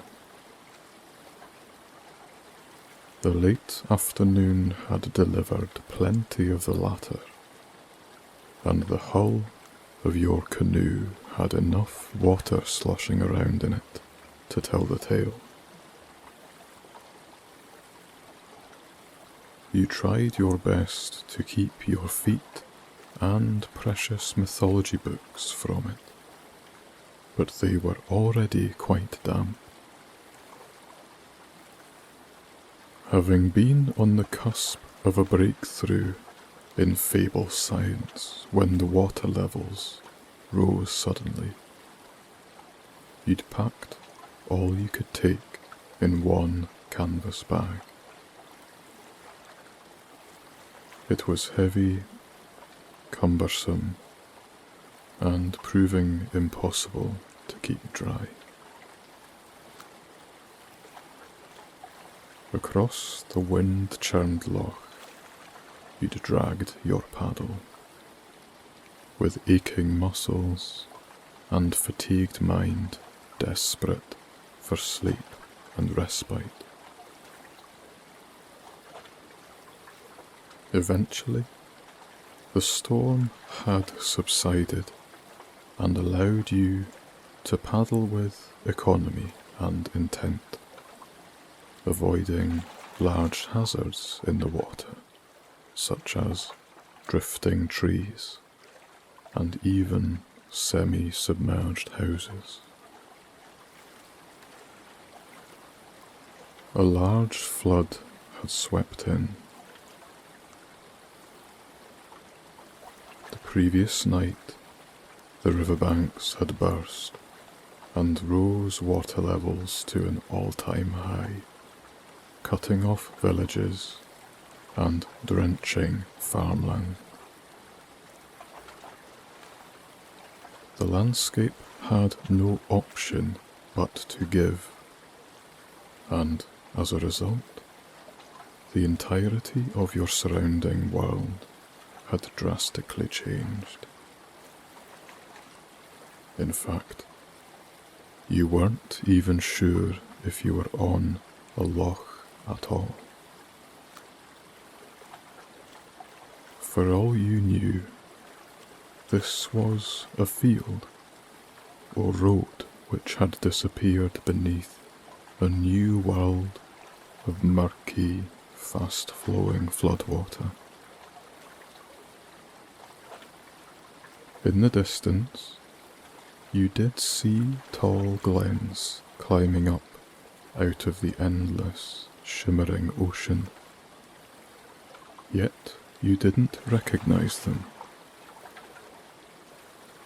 They were smaller now, and much less steep to the eye. Even the might of the glens shrank within the mass of these floods.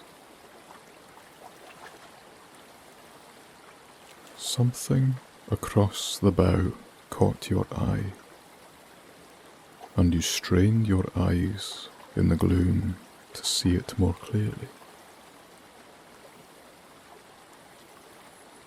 A wooded hilltop rose out of the water,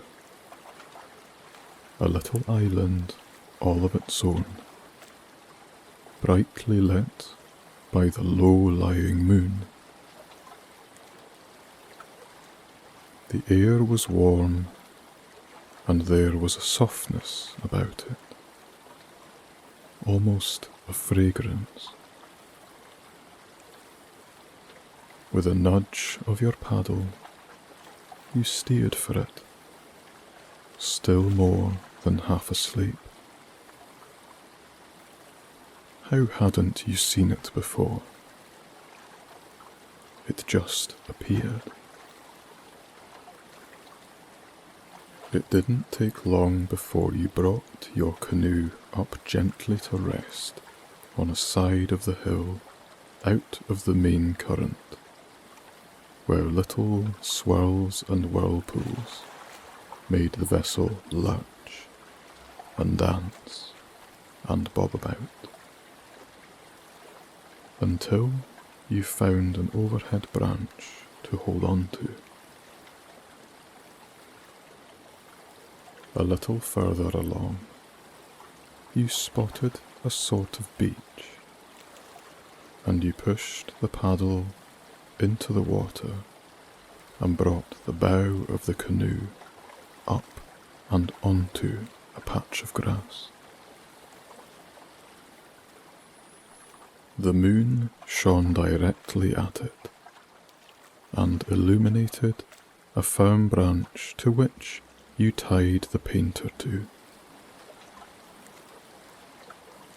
Finally able to rest your cold, damp and weary body, there was little you could do to stop yourself from slumping into the bottom of the canoe, pulling up a thick blanket around you and falling fast asleep.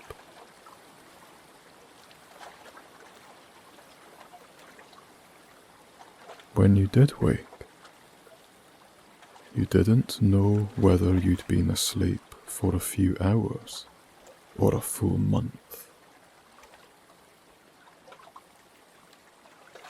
When you woke up, it felt like an entire season later, because you were warm, and the light through the trees and leaves was bright and sparkling. There were leaves. There couldn't be leaves out yet. Surely not. You blinked and rubbed your eyes, but there they were, leaves, and blossom too. You had to put your hand up against the brilliance of the sunshine, but the brilliance defeated you. There it was inside your eyes, like an ethereal glow, twisting and scintillating, like an old friend offering comfort. You lay aching and stiff where you'd dropped, and slowly let your wits come back to you. Was that a soft voice you could hear? Or was it just the murmuring of the loch lapping on the shore? The water sounded more like a gentle stream now, rather than a full-flowing flood. There was something else, too. Birds. The sweet, poetic tunes of blackbirds, sparrows, and yellowhammers burst across the sky. for all the world knew, it was already spring.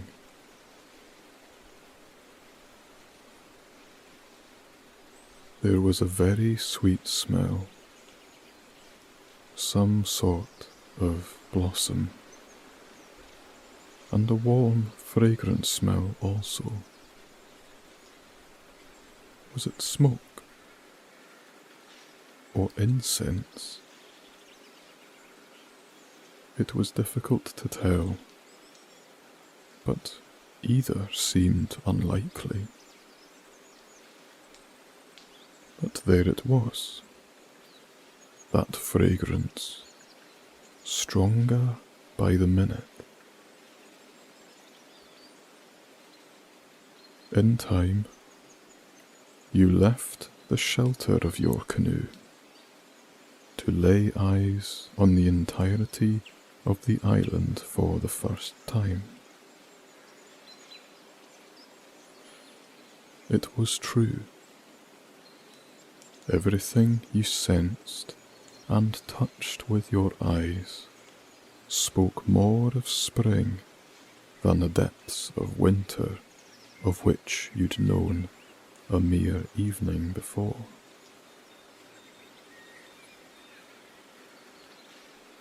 Birds took to the wing with a vigour and energy of a new dawn, not a dark gloom,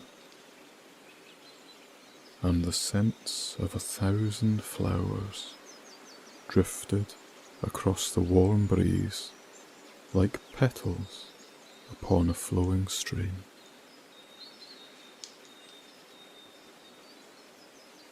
Up the bank you stepped, following your nose.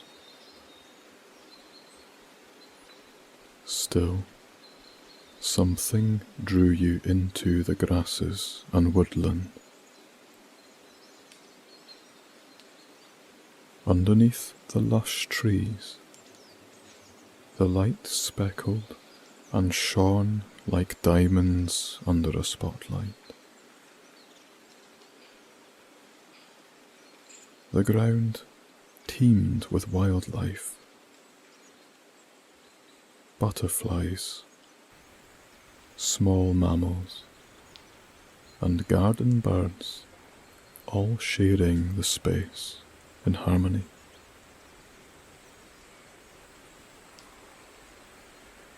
Through the back of the woodland, you saw a gap,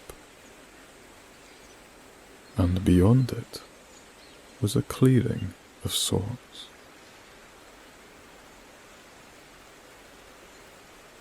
Emerging back into the warm sunshine, before you laid an open, natural amphitheatre made up of looming oak trees, flat-rocked banks, and athletic tree roots which sprung up from the ground. In the middle of all of this, sat at the heart of the soft grass, was a feminine figure about 20 paces away. She was busy, tending to a small but healthy fire. But all the time she seemed aware of your presence.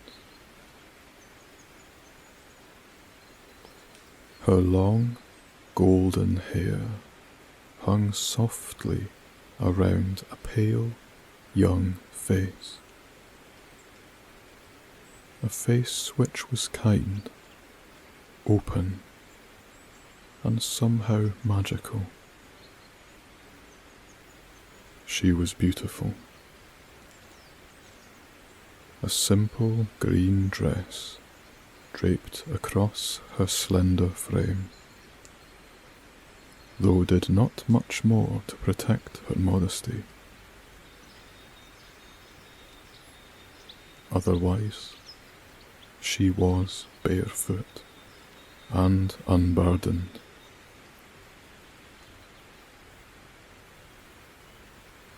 Raising her eyes from the fire, she invited you to join her, with an open hand facing the grass opposite the fire.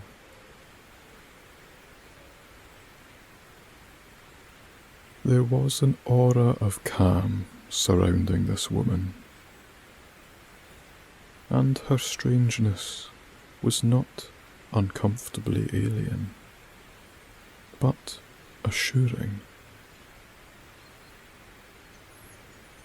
It fit the ambience. This was an altogether strange place, yet gave you a similar feeling of trust. You had not a thing to worry about, and this woman knew it. Again, with piercing blue eyes, she ushered you over with a graceful gesture of elegant hands, and so you sat with her, finding comfort on the mossy grass. The look you exchanged was one of respect, understanding, and familiarity. You did not believe you had met before, but still something existed between you which spoke of friendships of old, perhaps lifetimes apart. The woman handed you a clay mug with speckled salt glaze, in which was contained tea. There was something otherworldly about the way she moved. It was a different pace to you, much slower and controlled, as though the action was prescribed and judged to a millimetre. You took the mug, grateful for the heat in your hands after the cold from the night storm clung to your bones. She must have read your mind, or your tentative eyes at least, as before you could speak, the woman spoke first. You are perhaps wondering who I am, or where you are you not? You nodded gently, willing her to continue. The flood was no accident, nor was it something that you could have known was to come. It was born from a world parallel to your own, but out of sight and mind.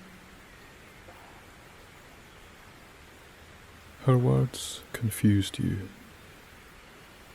What did she mean? Looking around again at your surroundings, it did seem clear that something had changed. Perhaps this was not your world that you knew. Had you found yourself in another somehow?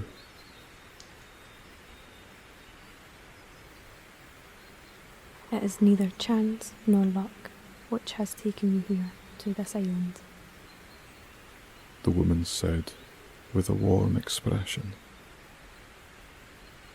A force out with your control took you to these shores in safety and sanctuary. Where and when we met, I never did know. But we were to meet. That was always certain. By now, your mind was spinning. Who was this woman? And how did she know you were to arrive there? Where were you? What was real? And were you imagining this whole episode? Had you taken a knock in your canoe during the storm, and this was in fact all a dream or wild hallucination? No, fear not. You are not dreaming, nor are you hallucinating.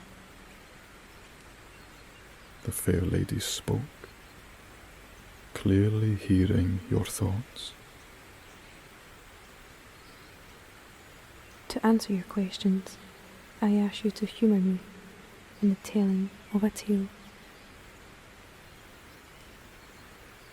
You obliged, and clutching your cup of tea, allowed the lady to share her stories.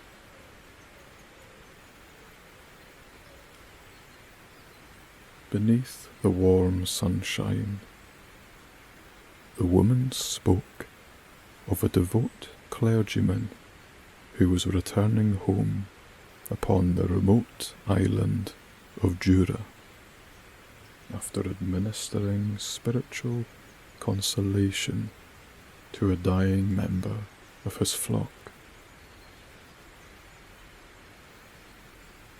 It was late of the night, and he had to pass through a good deal of uncanny land. He was, however, a good and conscientious minister of the gospel, and feared not all the spirits in the countryside. On his reaching the end of a loch, which stretched along the roadside for some distance, he was a good deal surprised at hearing the most melodious strains of music. Overcome by pleasure and curiosity, the minister coolly sat down to listen to the harmonious sounds, and attempted to decipher their nature and source. He had not sat many minutes before he could distinguish the approach of the music, and also observe a light in the direction from whence it proceeded, gliding across the loch towards him. Instead of taking to his heels, as any faithless might have done, the pastor fearlessly determined to await the issue of the phenomenon. As the light and music drew near, the clergyman could at length distinguish an object resembling a human being walking on the surface of the water, attended by a group of diminutive musicians, some of them bearing lights, and others instruments of music, from which they continued to evoke these melodious strains, which first attracted his attention. The leader of the band dismissed her attendants, landed on the beach, and afforded the minister the amplest of opportunities to examine her appearance. She was a little bedraggled looking, a blonde-haired lady, clad in the most grotesque habit the clergyman had ever seen, and such as led him at once to suspect her real character. She walked up to the minister, whom she bowed to with grace, offering an apology for her intrusion. The pastor returned his compliments, and without further explanation, invited the mysterious stranger to sit down by his side. The invitation was complied with, upon which the minister proposed the following question. Who art thou, stranger, and from whence? To this question, the fairy, with downcast eyes, replied that she was one of those sometimes called Don-shi, or people of peace, or good men, though the reverse of this title was more fit appellation for them. Originally angelic in her nature and attributes, and once a sharer of the indescribable joys of the regions of light, she was seduced by Satan to join him in his mad conspiracies. As a punishment for her transgression,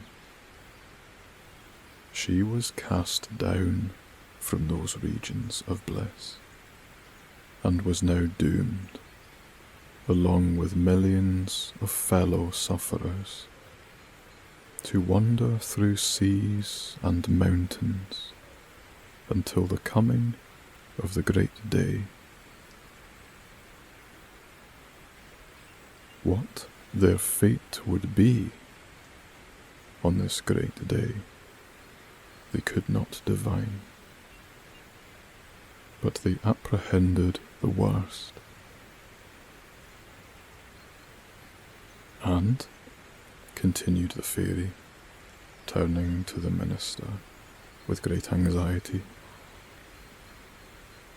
the object of my present intrusion on you is to learn your opinion, as an eminent divine, as to our final condition on that dreadful day.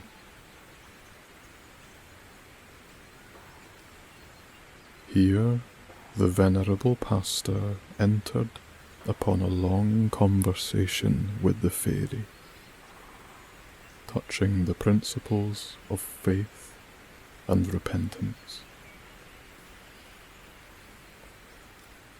Receiving rather unsatisfactory answers to his questions, the minister desired the fairy to repeat after him the Paternoster, in attempting to do which, it was not a little remarkable that he could not repeat the word art, but said wert in heaven.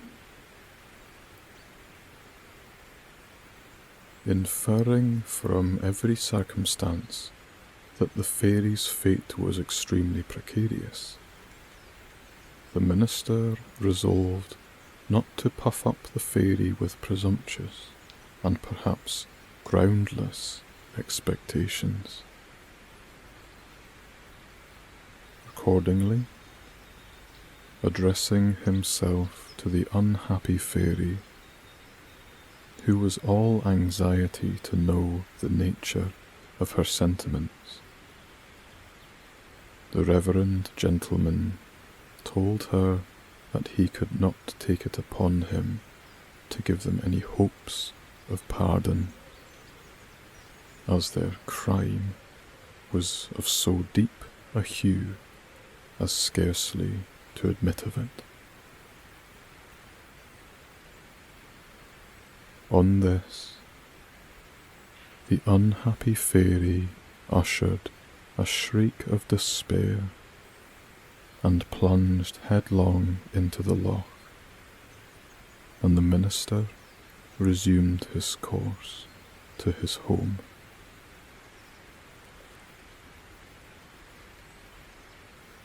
Every possible equation was dissected and solved as far as possible during the telling of the story, and so you presumed that this person sitting opposite you was, in fact, no woman at all. You are right in your assumption. The fairy in the story was me indeed, They said, with a neutral tone and rather blank expression. But what did that mean? You thought to yourself. What had the fairy done? Why were they here now, with you?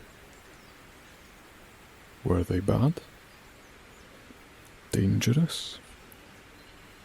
What should you do now? Be at peace, my friend. I am no more a danger to you than you are to me. I have wandered the lands of this earth and many others for thousands of years, and I have seen more good and evil than I care to admit.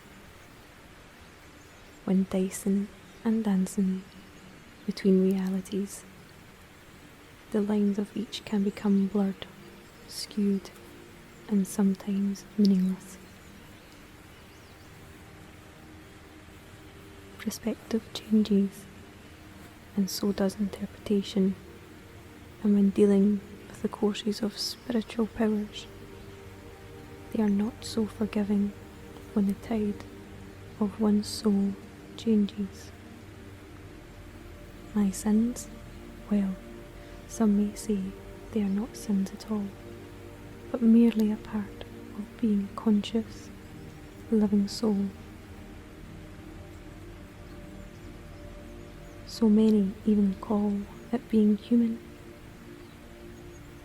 And so this is why I'm here, on this island. Still, I roam the waters and sea, treading the thin veils between worlds, living but also not.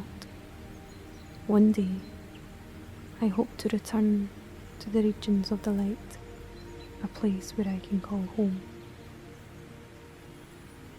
Every word from the fairy tumbled into the next. You couldn't believe what you were witnessing, and still the question of your arrival burned a hole in your mind, though you feared to consult the answer you so surely anticipated. Am I right in saying that you have invested a great deal of time and energy studying the parallels between your reality and that of myth and lore? And, with your sympathetic consent, I wish to seek your help in returning to those lands once and for all.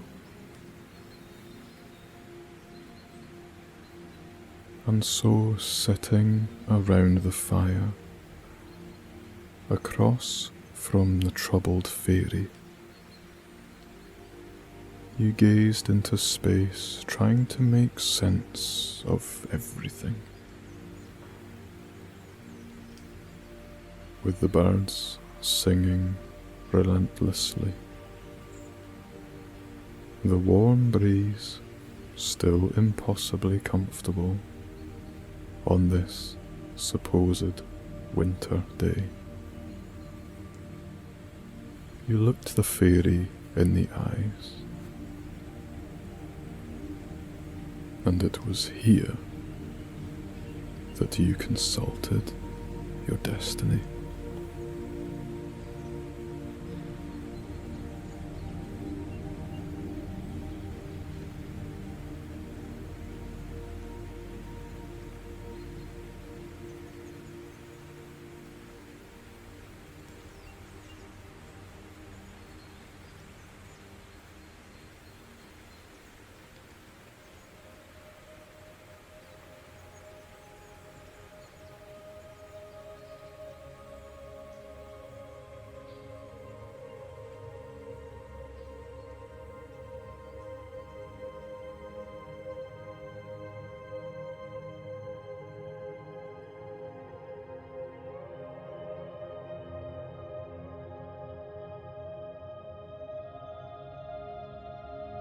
This story is called the Scottish Fairy Tale Castle.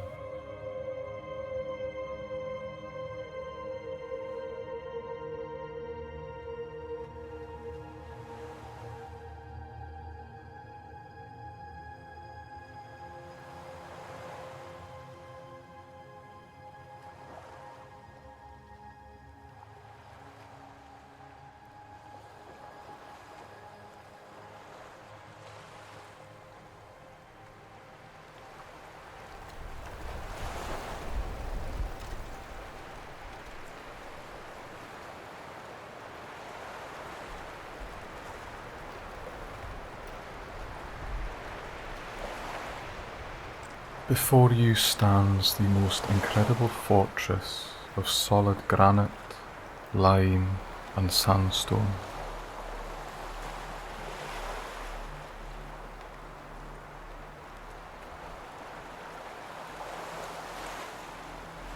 Every buttress, tower, and keep rising imposingly out of the sea.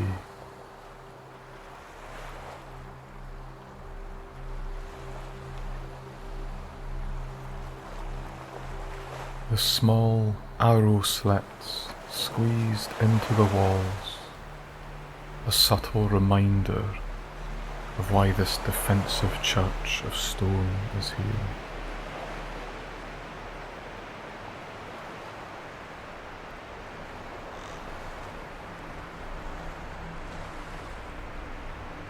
A place fit for princesses, kings, and queens.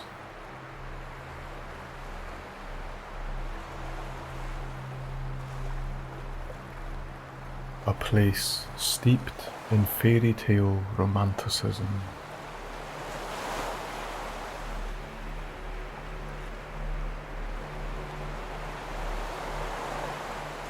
A place where Scottish myth and legend clash with reality.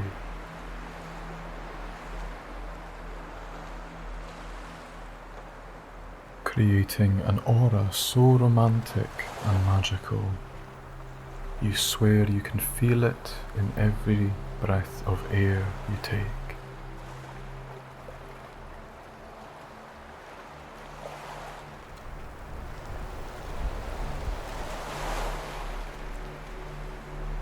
You want to go inside.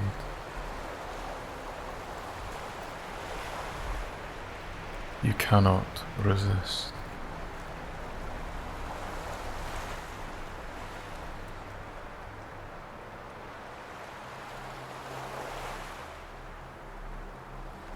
In between you and the castle is a narrow Gothic bridge, spanning the ocean gap to the island on which this particular castle sits.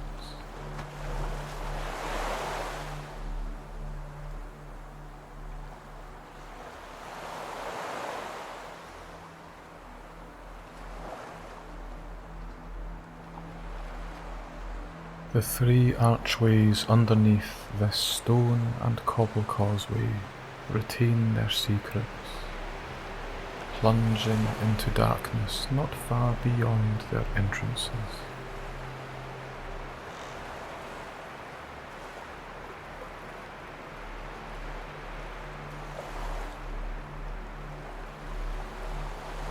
faint glow of blues, greens and pinks seems to come and go like a magical presence.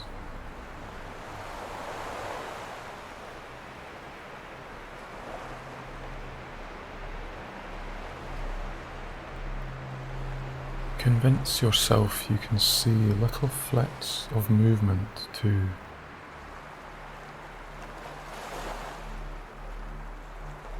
Small trails of light zipping to and from the darkness.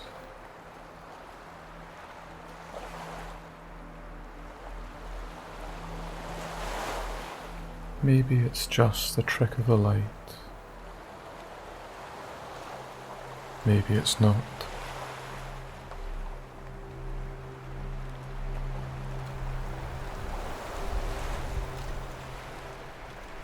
But you know that whatever it is, it's not here to harm or frighten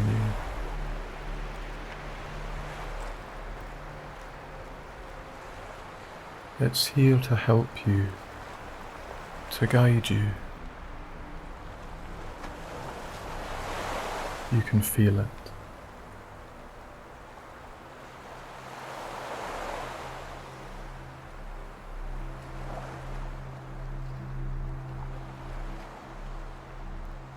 Across the bridge, in the grey stony courtyard, in front of the gatehouse, you sense this colourful, dusty glow, always out of direct sight.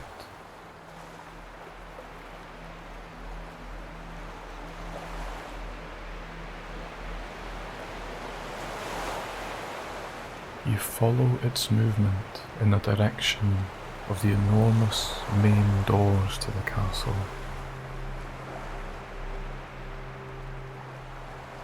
You follow.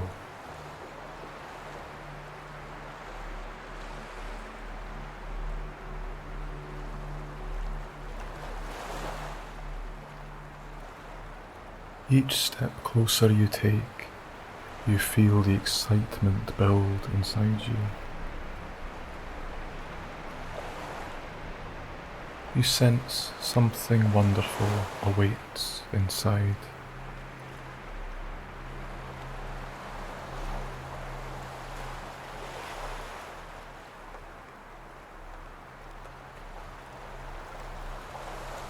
One of the main doors is ajar, 20 feet of the densest ancient oak towers above your head.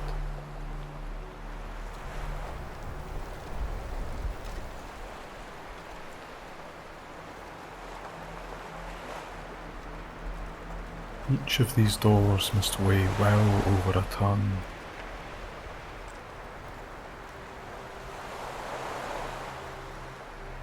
The cast brass knockers, braces and fittings adding to their heft.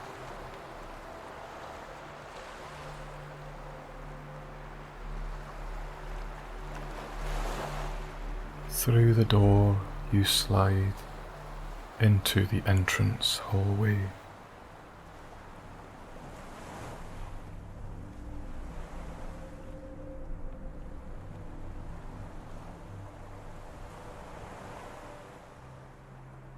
You are met with the most beautifully candle-lit and elegant foyer that you've ever seen in your life.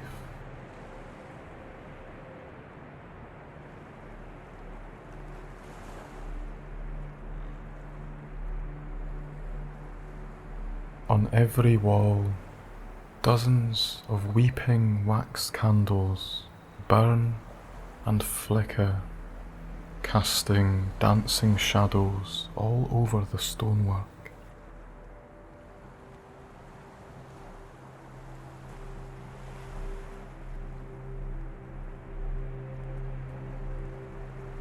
A huge cast iron chandelier hangs defiantly from the ceiling. It too laced with dripping wax and flames.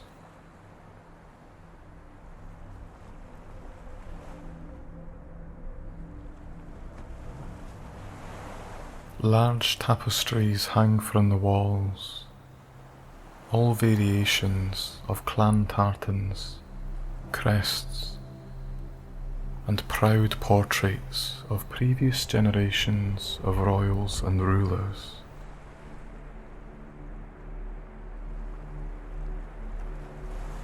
That seem to come to life in the flickering candlelight.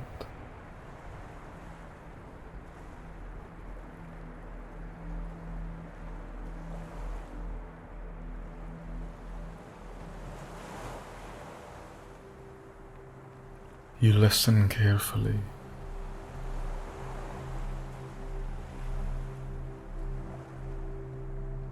Is it your imagination?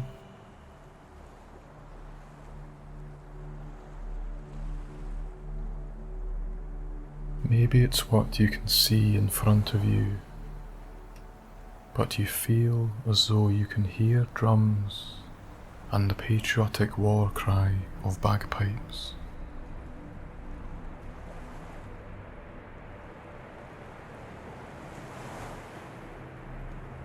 But it seems to fade. You're not even sure if it was there at all.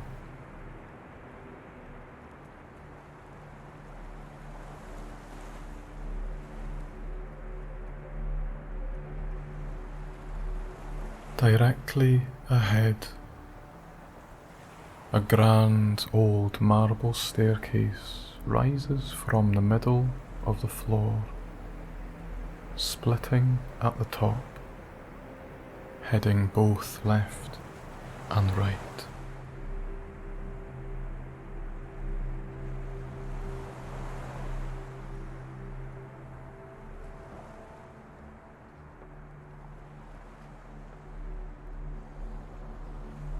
The little dusty glow catches your eye again at the top of the stairs, seeming to disappear down the left corridor.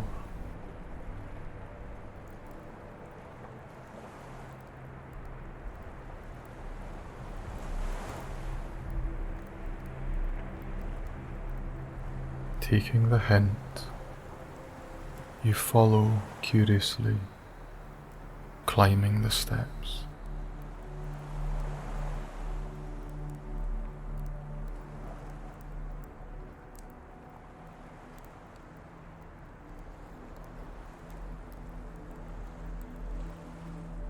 The corridor is mostly dark, with only periodic torches lighting the way.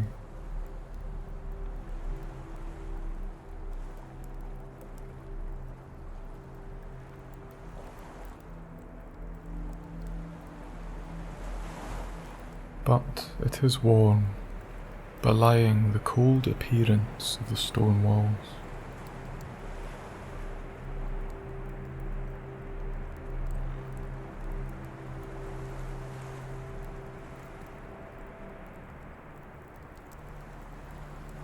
Further still down the corridor you walk.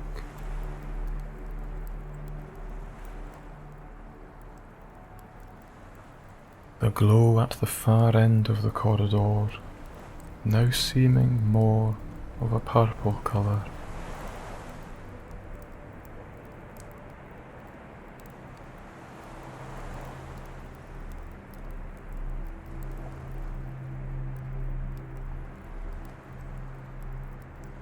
You follow still, glancing through the doorways of each room you pass.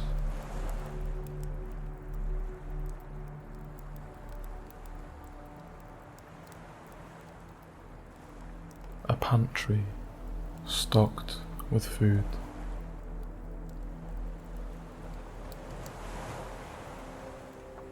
A storage room with spare bedding and furniture.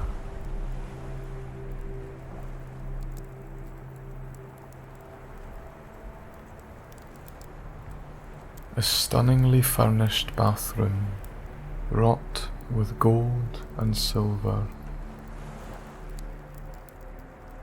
and trimmed with the finest porcelain.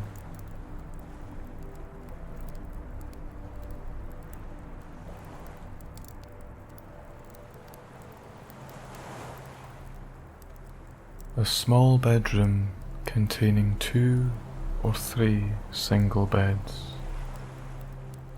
probably for children.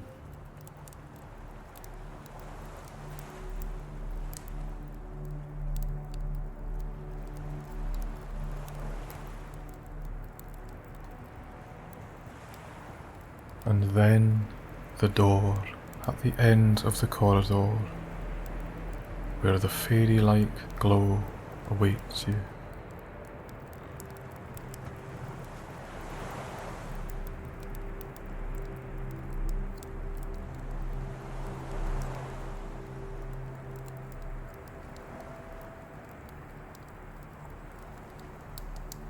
Palming the heavy door open, you walk through and cannot believe your eyes.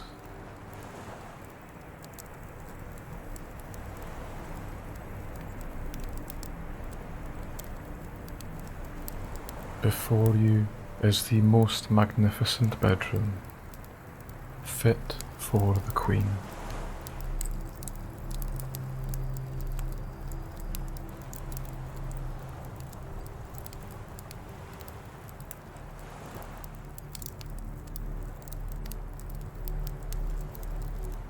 Enormous 4-poster bed is complemented by floor-to-ceiling French doors opening out onto a balcony.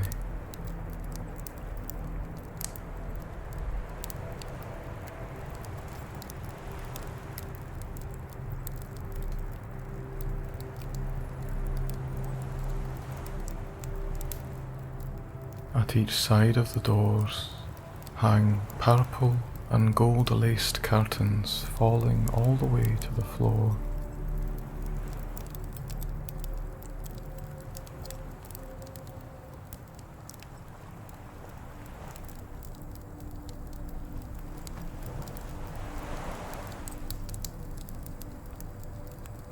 The walls of the room are clad in marble everything. The floorboards are polished mahogany, and the expensive furniture is littering the room.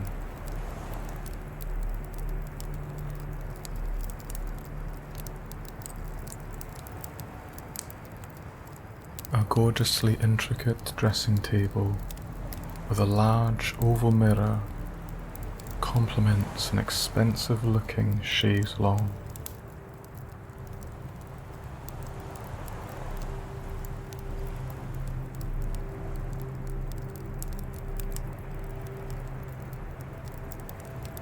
And just to complete the picture, a healthy open fire burns happily in the corner of the room.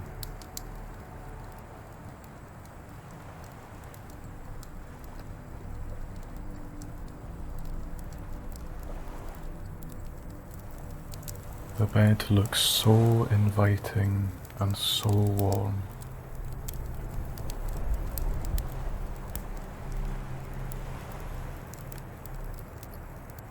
Before you know it, you are beneath the covers, which lie heavily on your body.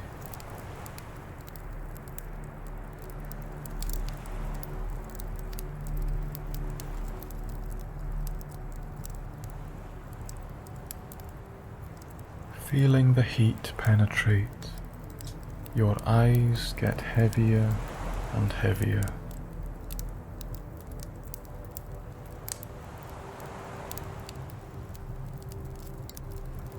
The sound of the fire lulling you into a peaceful sleep.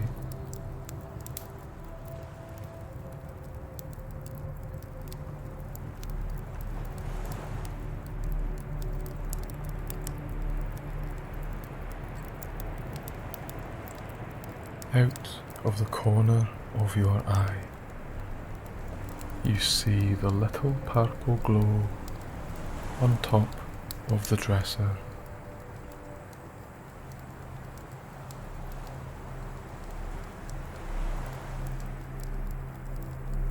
But now you think you can see something different.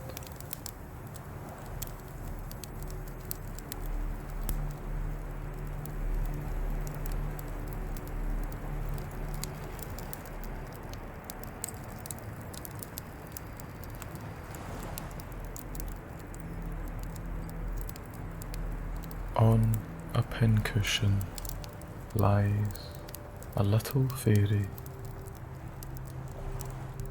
curled up asleep.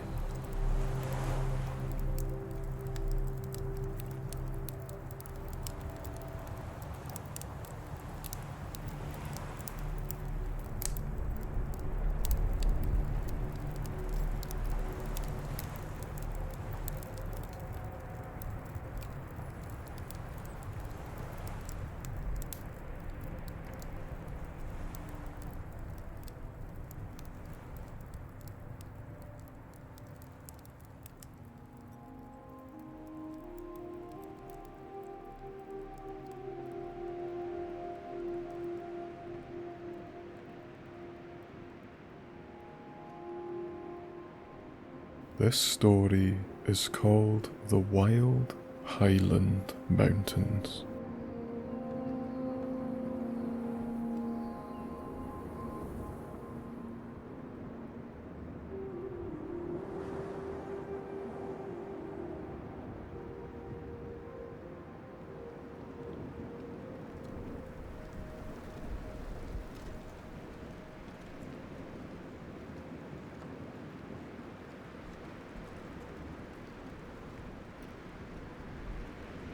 Battling the Black Coolen Ridge can be some of the most treacherous adventures one can undertake.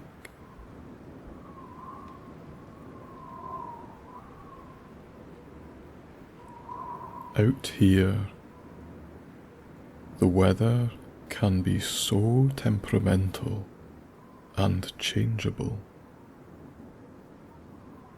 that even the most experienced climbers can find themselves in a spot of bother.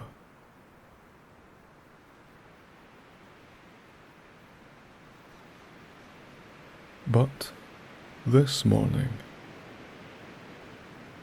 with the sunshine beaming on your face, warming your neck and shoulders, the only apparent threat is of a few wispy clouds occasionally blocking that lovely sunshine.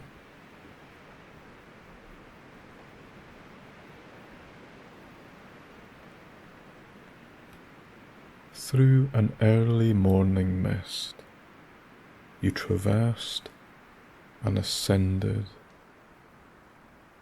fueled by stove-brewed coffee and oats.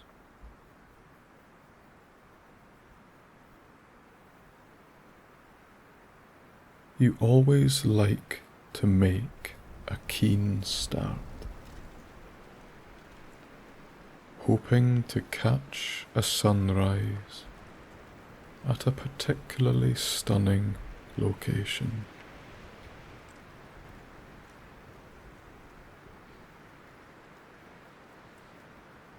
Having camped on a small ridge somewhere on the slopes of Sgúr Gerag,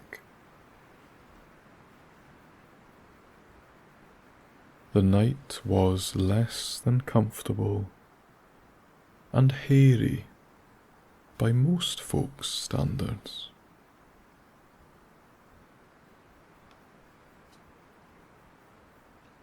Yet, with enough shelter from the elements, you were able to put yourself at ease and sleep well, despite the altitude.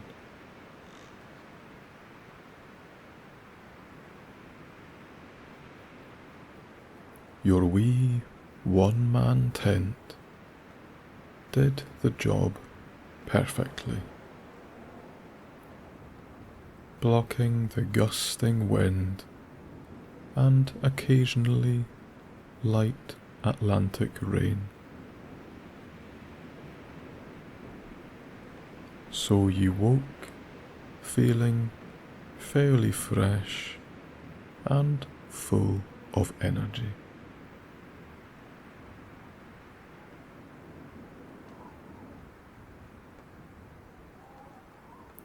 It always takes a moment or two to remember where you are when you stir from a wild camp.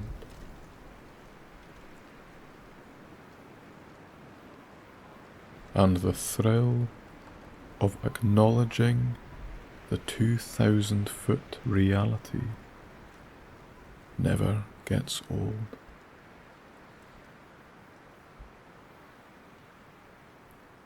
Unzipping your tent, the first blast of fresh, wild mountain air seemed to physically stir your soul.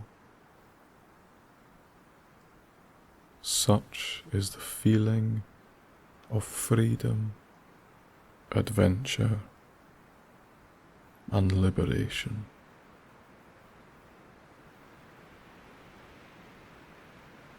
Sometimes it even brings a little mist to your eyes.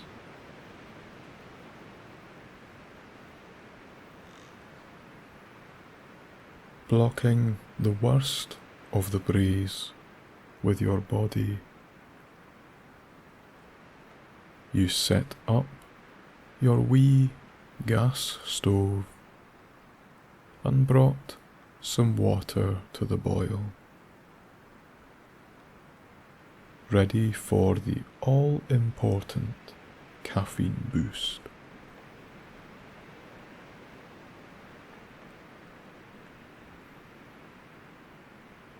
Topped up with vigour and Italy's finest espresso, hydrated and ready to continue your journey, you promptly stowed your possessions, ensuring they were all firmly strapped down.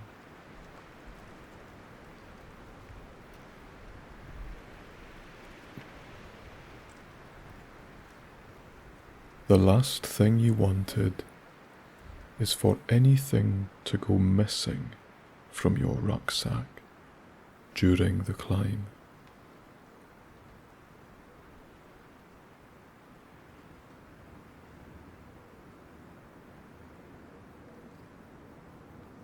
Losing Luigi's finest roast or your bananas didn't even bear thinking about.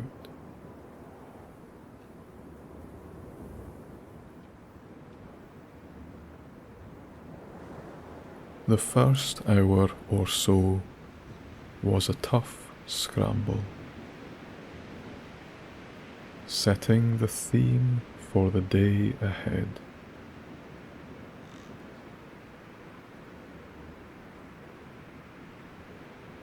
Occasionally taking to your hands to steady your progress.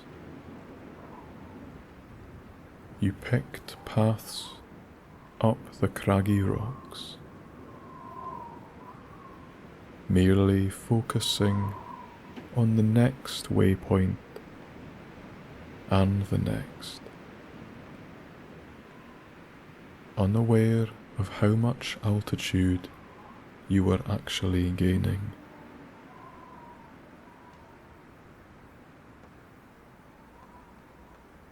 glancing behind your shoulder every now and again, pausing for breath. You cared to admire your progress, but the thick mist and fog clung to the cooling range like soapy suds against your body.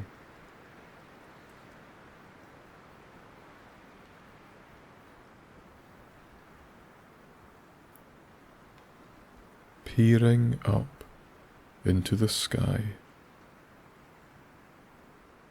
though disorienting as it was, you spied a glimpse of extra light way up high.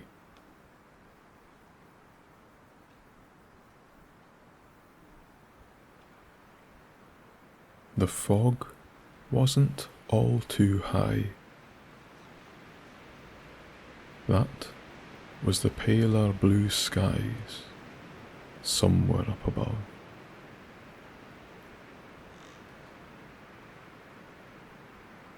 It was a clear day, and you'd soon break through this mist, or else the sun would burn it off once it rose.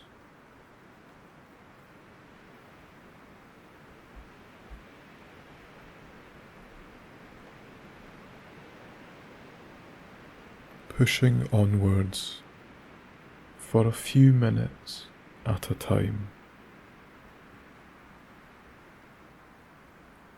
every muscle in your body already protesting.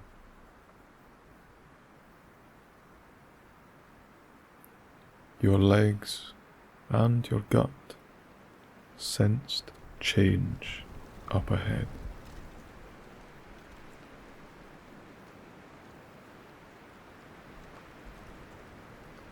The steep and rocky path on which you followed, if you could even call it that, began to wind and weave even tighter, turning back on itself as it zigzagged up the near vertical face of the mountain.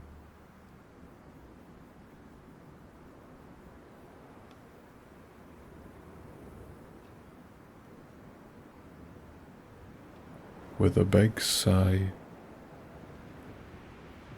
sizing up the next stage, you clapped and dusted off your hands and dug in your boots.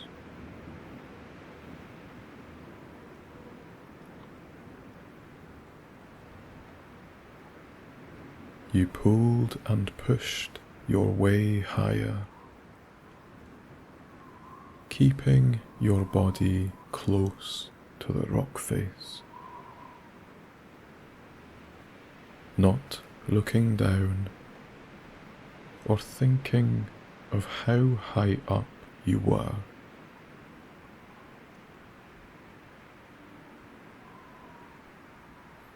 The mist aided that illusion at the very least, obscuring your altitude from view.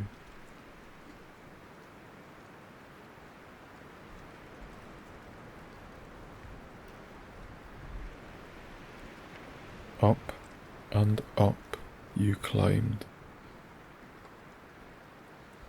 determined and driven to break through the consuming cloud.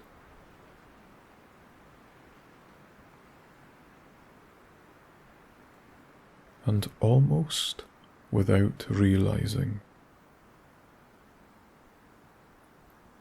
with your head down and eyes focused on each approaching grip point.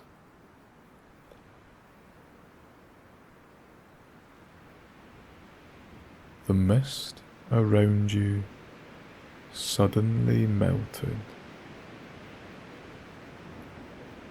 and the steps began to level out just a little.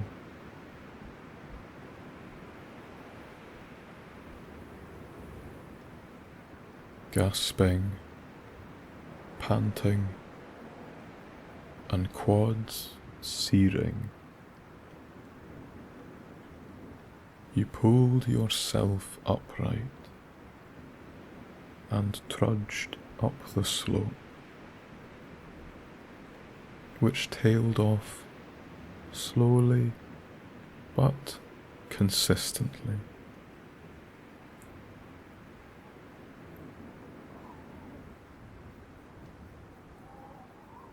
And then there it was.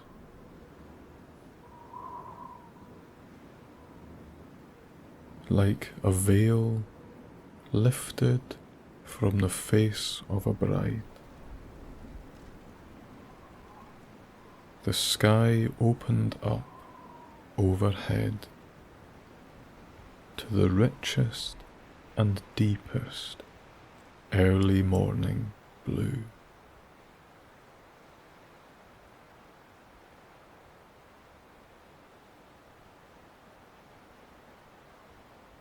Nearing the horizon,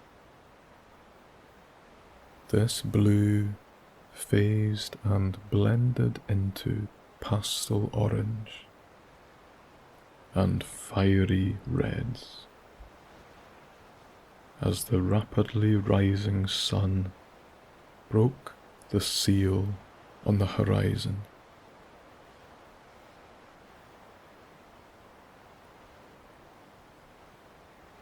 All around you, down every side of the mountain, the mist dwelled at a lower altitude like a pool of smoke.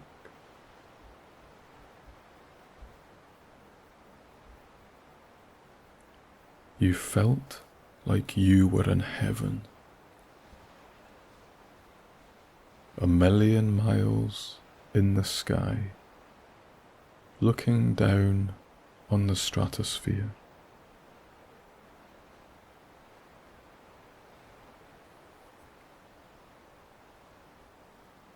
The lumps and bumps of the mist below reminded you of a plush hotel duvet with the finest down feathers.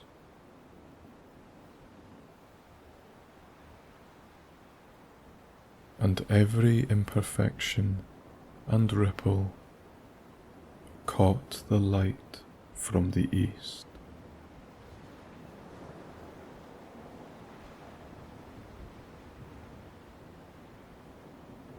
It was views like these which felt so surreal.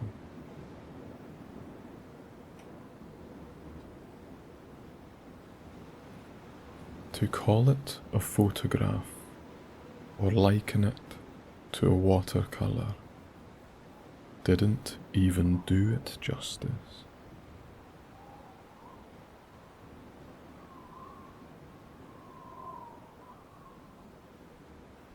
As far as the eye could see, at a point which could have been the ocean or a false cloud floor,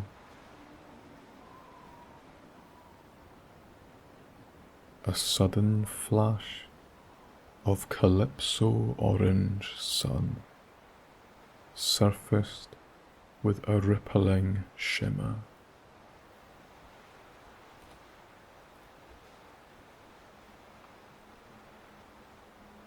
The mountain all around you bathed in this life-giving light,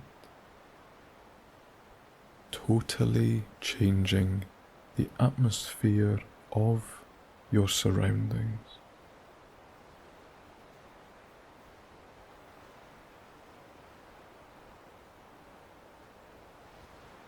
What were treacherous, dangerous, intimidating, and challenging crags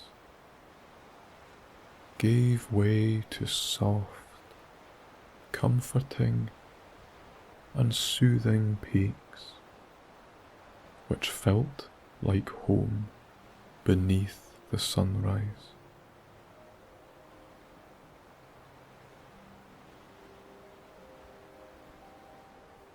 Your face felt every ounce of available shine,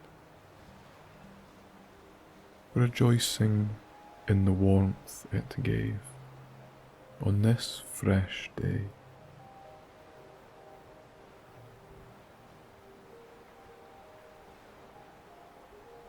Closing your eyes, taking in lungful after lungful of the finest mountain air, you felt born again.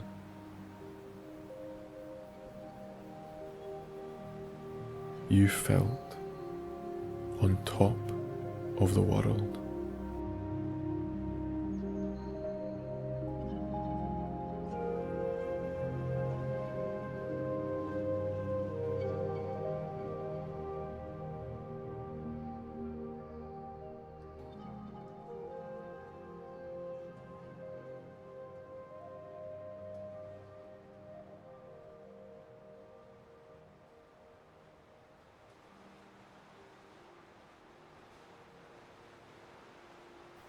With the sunlight higher and daylight now taking full hold of the sky, you trek along the ridge of the Black Coolins, with the air around you getting warmer and warmer.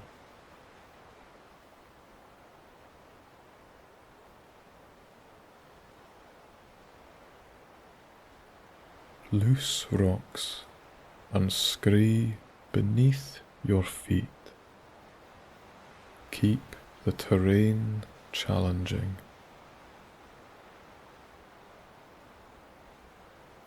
But you hop, skip, and scramble over it like a mountain goat born for this land.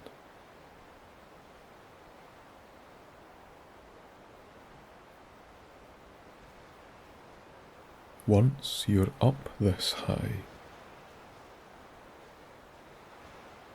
each summit you happen upon only feels like a short sprint up to the top,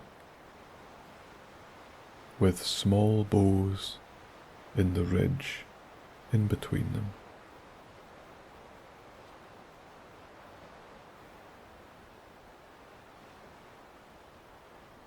Nevertheless,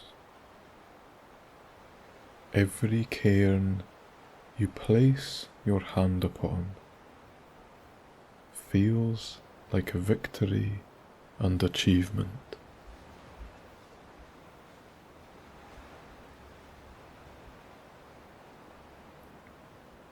You could live up here forever.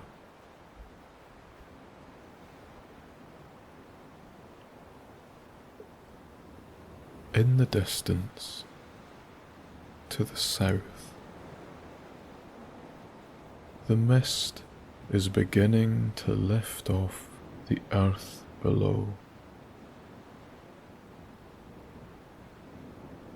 with the stronger sun rays penetrating even the thickest parts.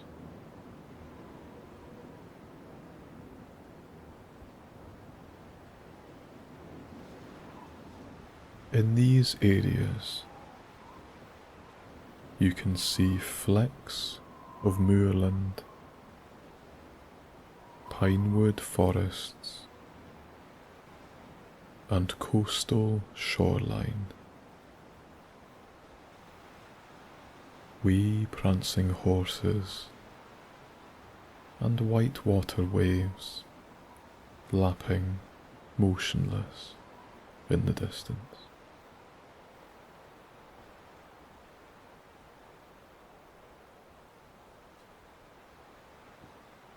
This is where you're headed, or at least where you'd like to be.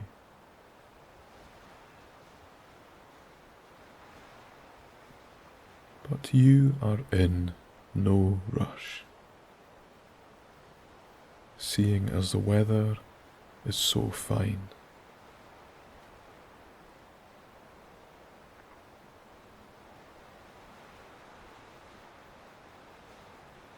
But then you glance over toward the northwest in the direction of the Outer Hebrides, Lewis and Harris, and the Uists.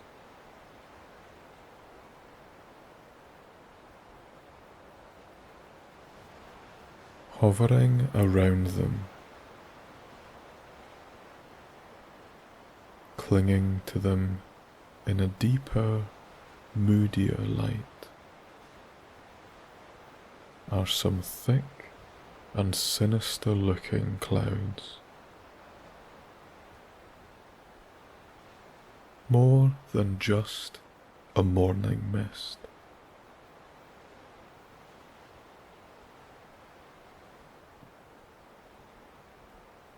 They are still many miles away,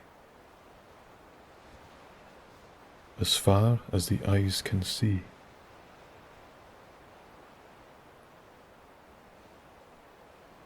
But with your vantage point and the prevailing breeze from the north,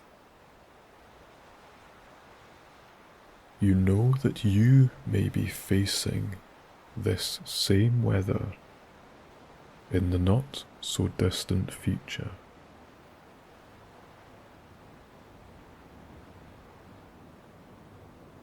You'd best be off the peaks by then.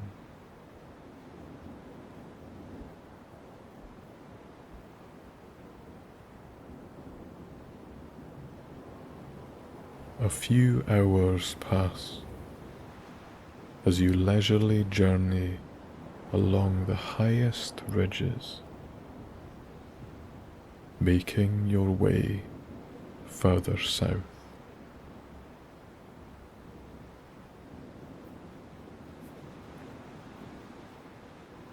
With only the odd brave rock pipit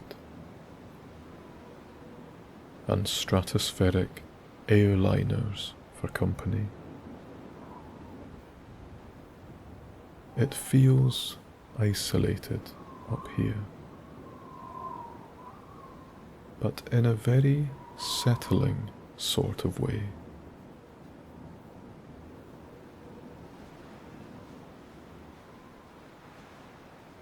Like there's no chaos in the world that could disturb this peace you're feeling.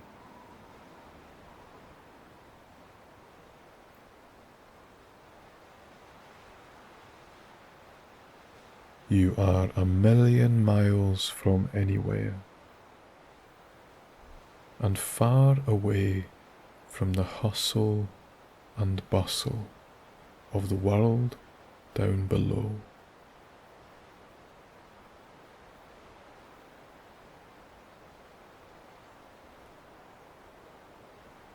Blissful is a word, you suppose.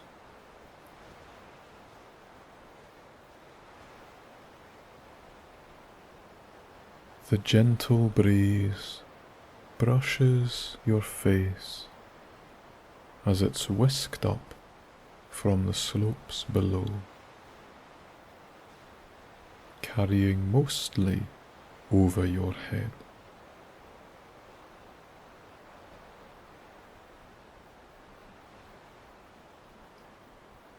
More and more of the ground at sea level is becoming visible as the misty isle sheds its overnight throw.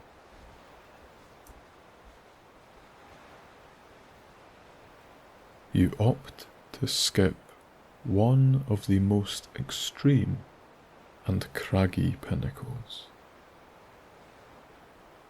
aptly named the Inaccessible Pinnacle, or InPin for short, as realistically it needs ropes and a penchant for abseiling to reach it.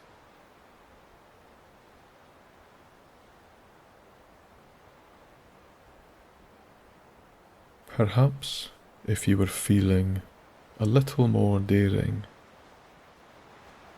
or you'd had just another couple of sips of coffee, then yes.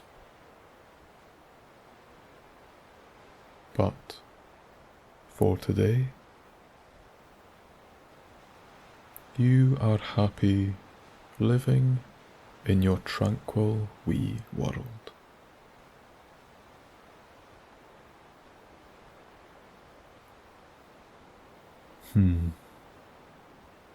But will it be tranquil for much longer?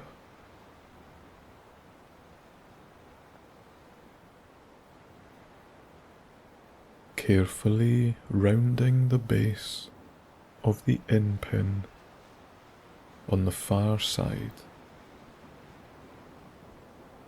cautiously sidestepping along the narrow and sheer path,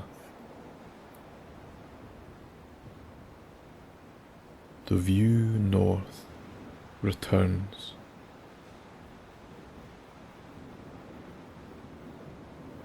Those Hebridean clouds, they are nearer, a fair bit nearer.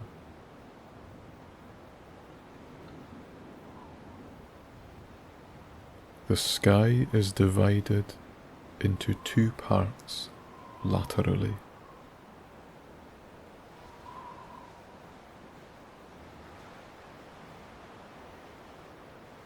The top half, still a cobalt blue sky, with only a few brushing clouds scattered over the far reaches of space.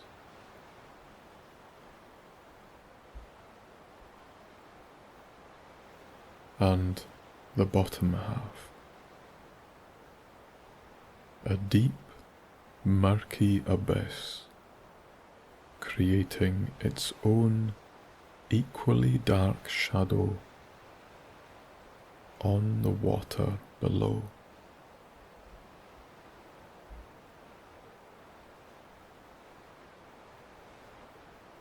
From the base of the clouds, pockets of downpour fall with intent onto the sea.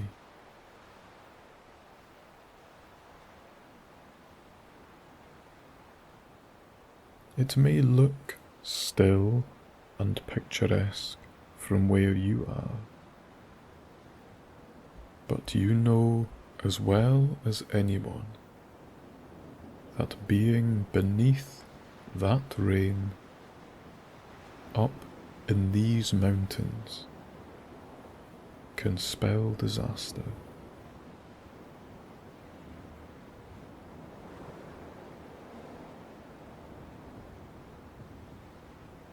What was visible becomes enveloped in a veil of water and downpour.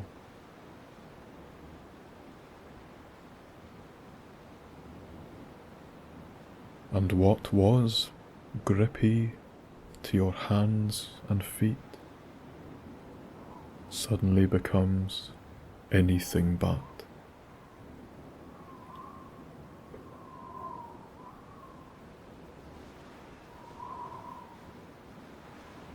Looking pensively out to sea, a firmer gust of wind almost confirms what approaches.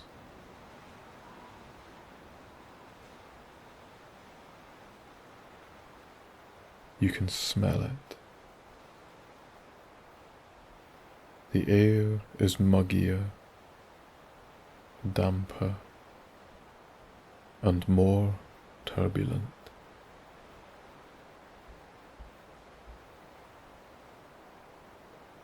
Time to get moving.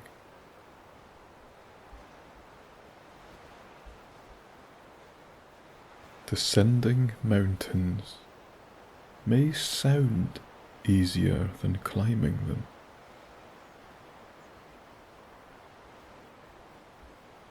But most may agree it's not quite so simple.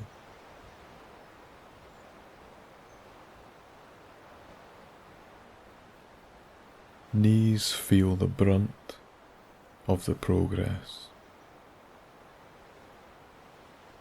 There's a keenness to get down, so breaks are fewer and further between.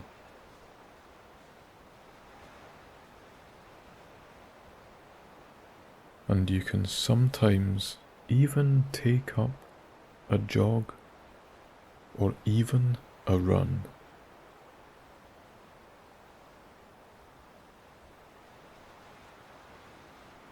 But with it can come extreme muscle exhaustion and complacency.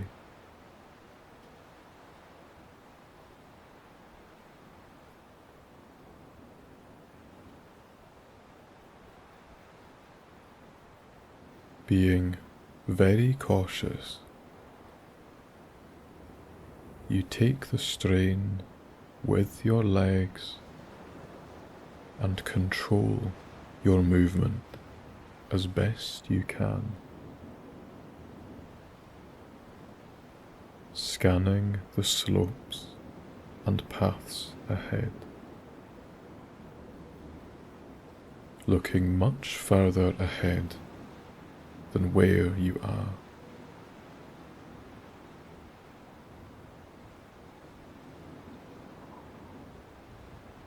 Your peripheral vision can look after what's directly below you.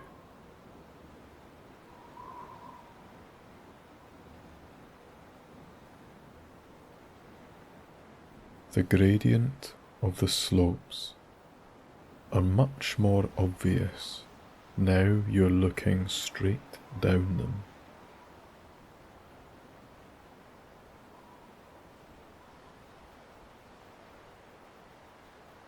In every direction, it seems,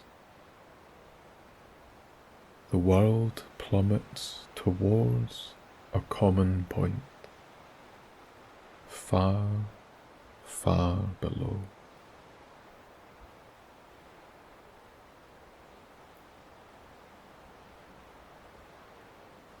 The jaggy ridges give way to steep gullies and glens,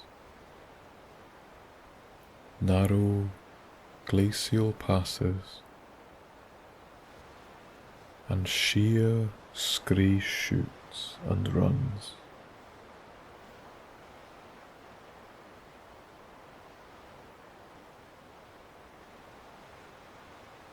Zigzagging across the steepest parts of the slopes, trying to shallow them out, you let gravity do most of the work.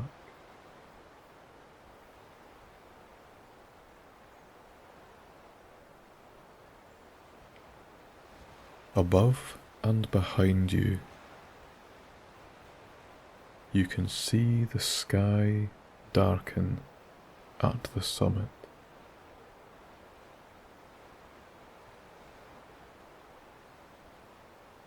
It feels as though a monster is hot on your heels, and you are running away from it.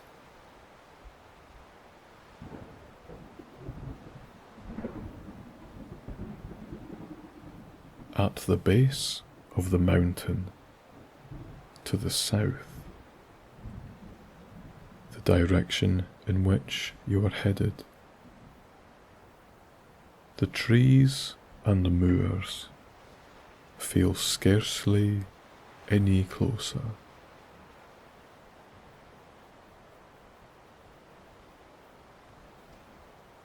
You know they are.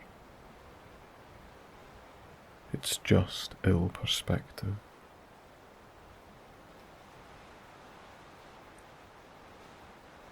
You estimate about an hour of steady descent.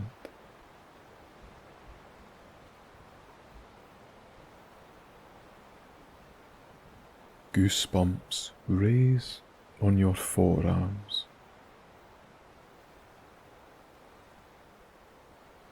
The air cools as the shade drapes across the land.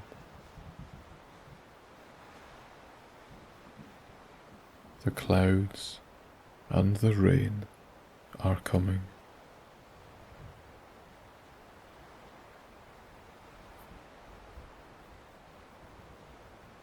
The next part is a particularly loose and steep scree slope,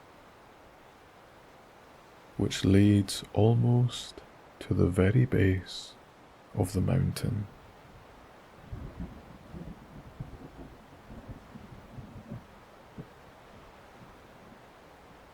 Rivers of small shale shards and apple-sized rocks flow from top to bottom.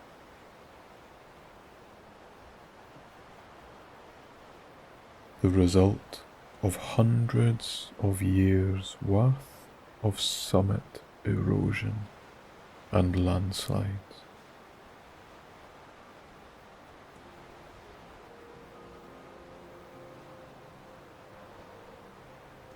It looks daunting, but you are not worried.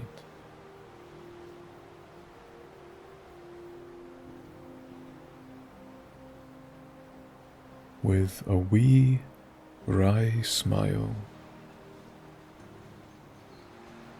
you know that what is to come is your favourite part of all.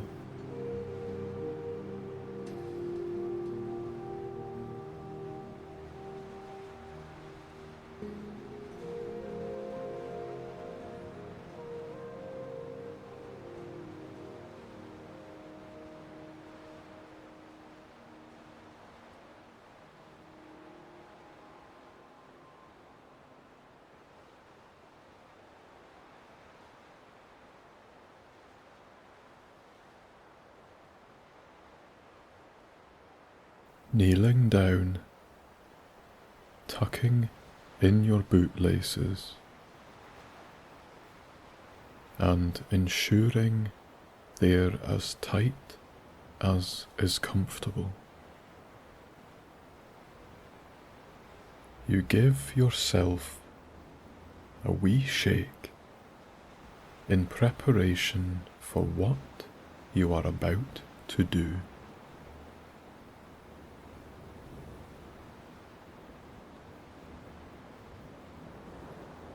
With a committed step forwards, toes pointing directly downhill. You leap.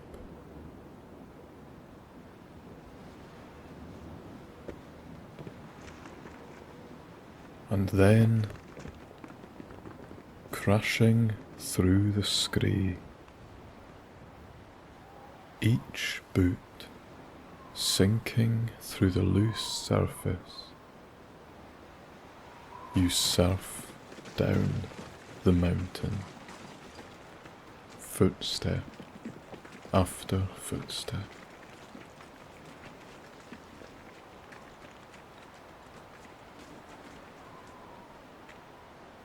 It feels as though you are walking in slow motion.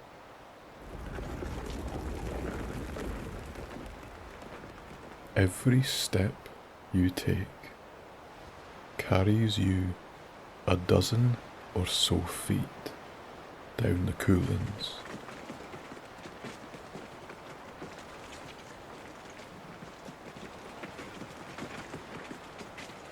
Balance is key. Focus and foot planning are also integral.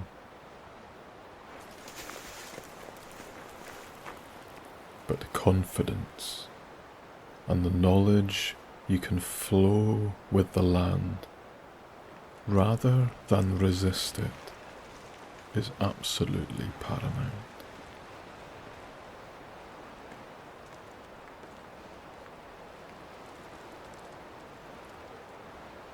Again and again, your boots skim the rocks, sending flurries of debris down the slope with you.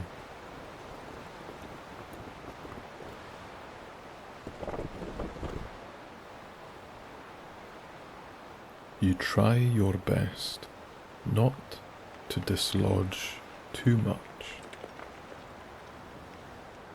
but some is unavoidable.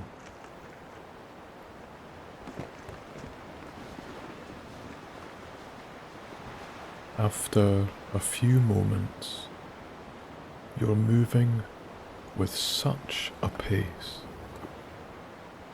The wind rushes across your face and past your ears, whistling continuously.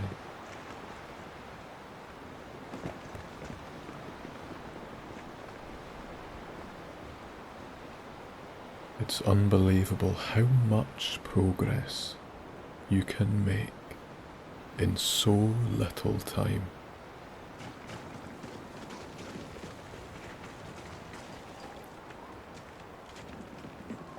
You are sure you're at least matching the cloud's momentum, racing it to the finish line of the trees.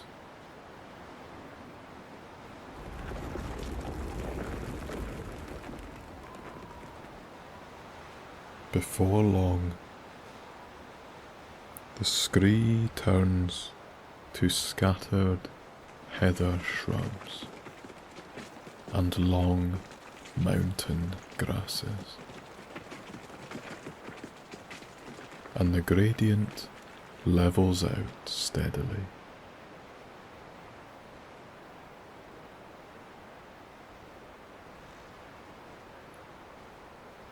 Regaining your footing, you take up a steady walk on towards the tree line.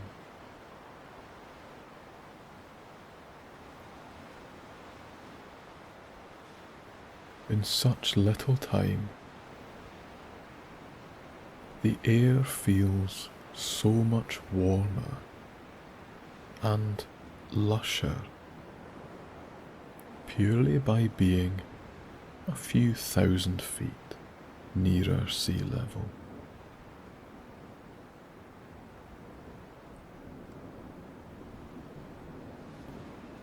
Exhausted from the descent, The effort of staying upright still takes plenty of energy.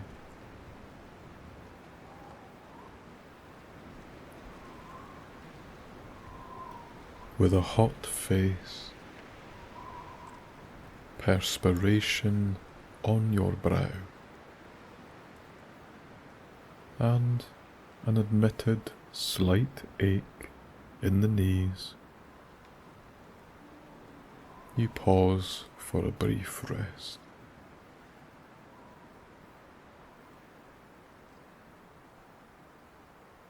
Taking your water bottle from your backpack,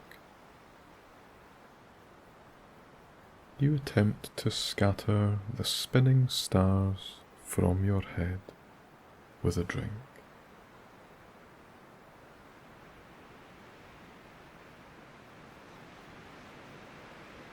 In spite of this,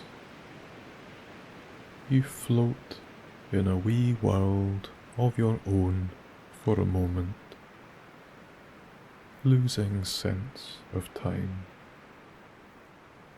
staring into the middle distance.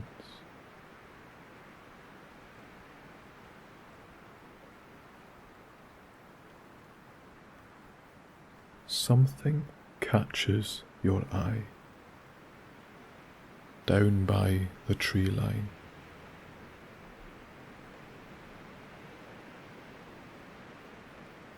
But as quickly as it was there, it's now gone.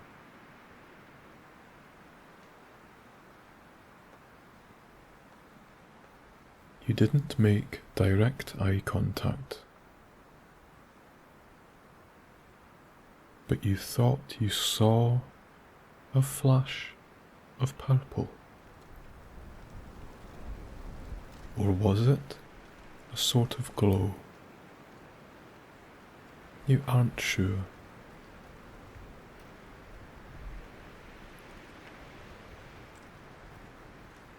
Strange either way, but you definitely saw something. Like it was floating in space, but moving slowly.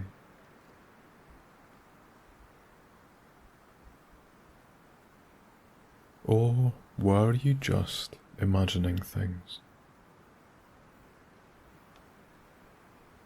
You are tired, after all,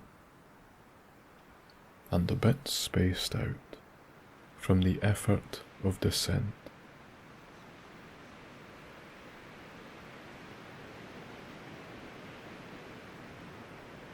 Shaking your head and stowing your bottle, you take another glance up behind you towards the summit of the Coollands.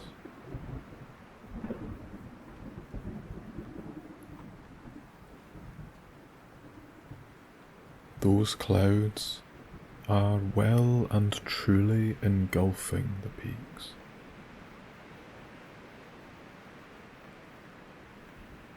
Thank goodness you're not still up there.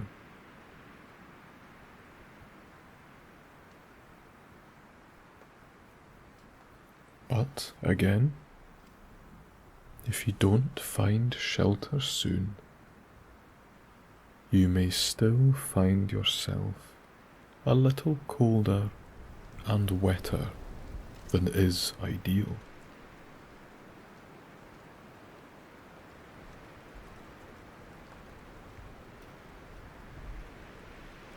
Towards the sea and the pine trees you go.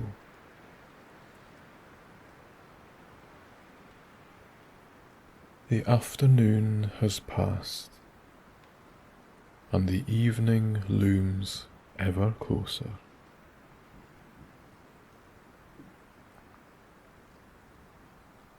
The forest will provide you with a place to set up camp for the night.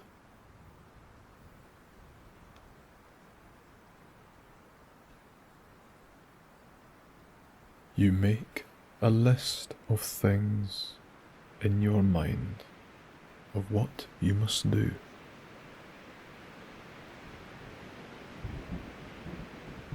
Find a suitable tent spot.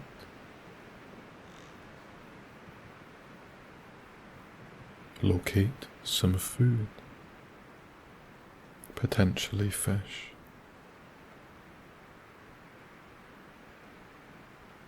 Collect kindling and firewood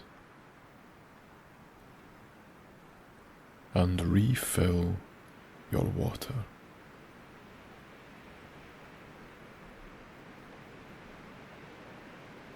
You wonder what else the evening will bring.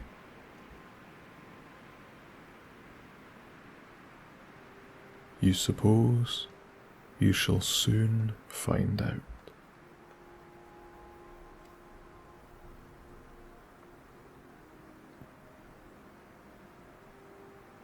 Towards the sea and pine trees you go.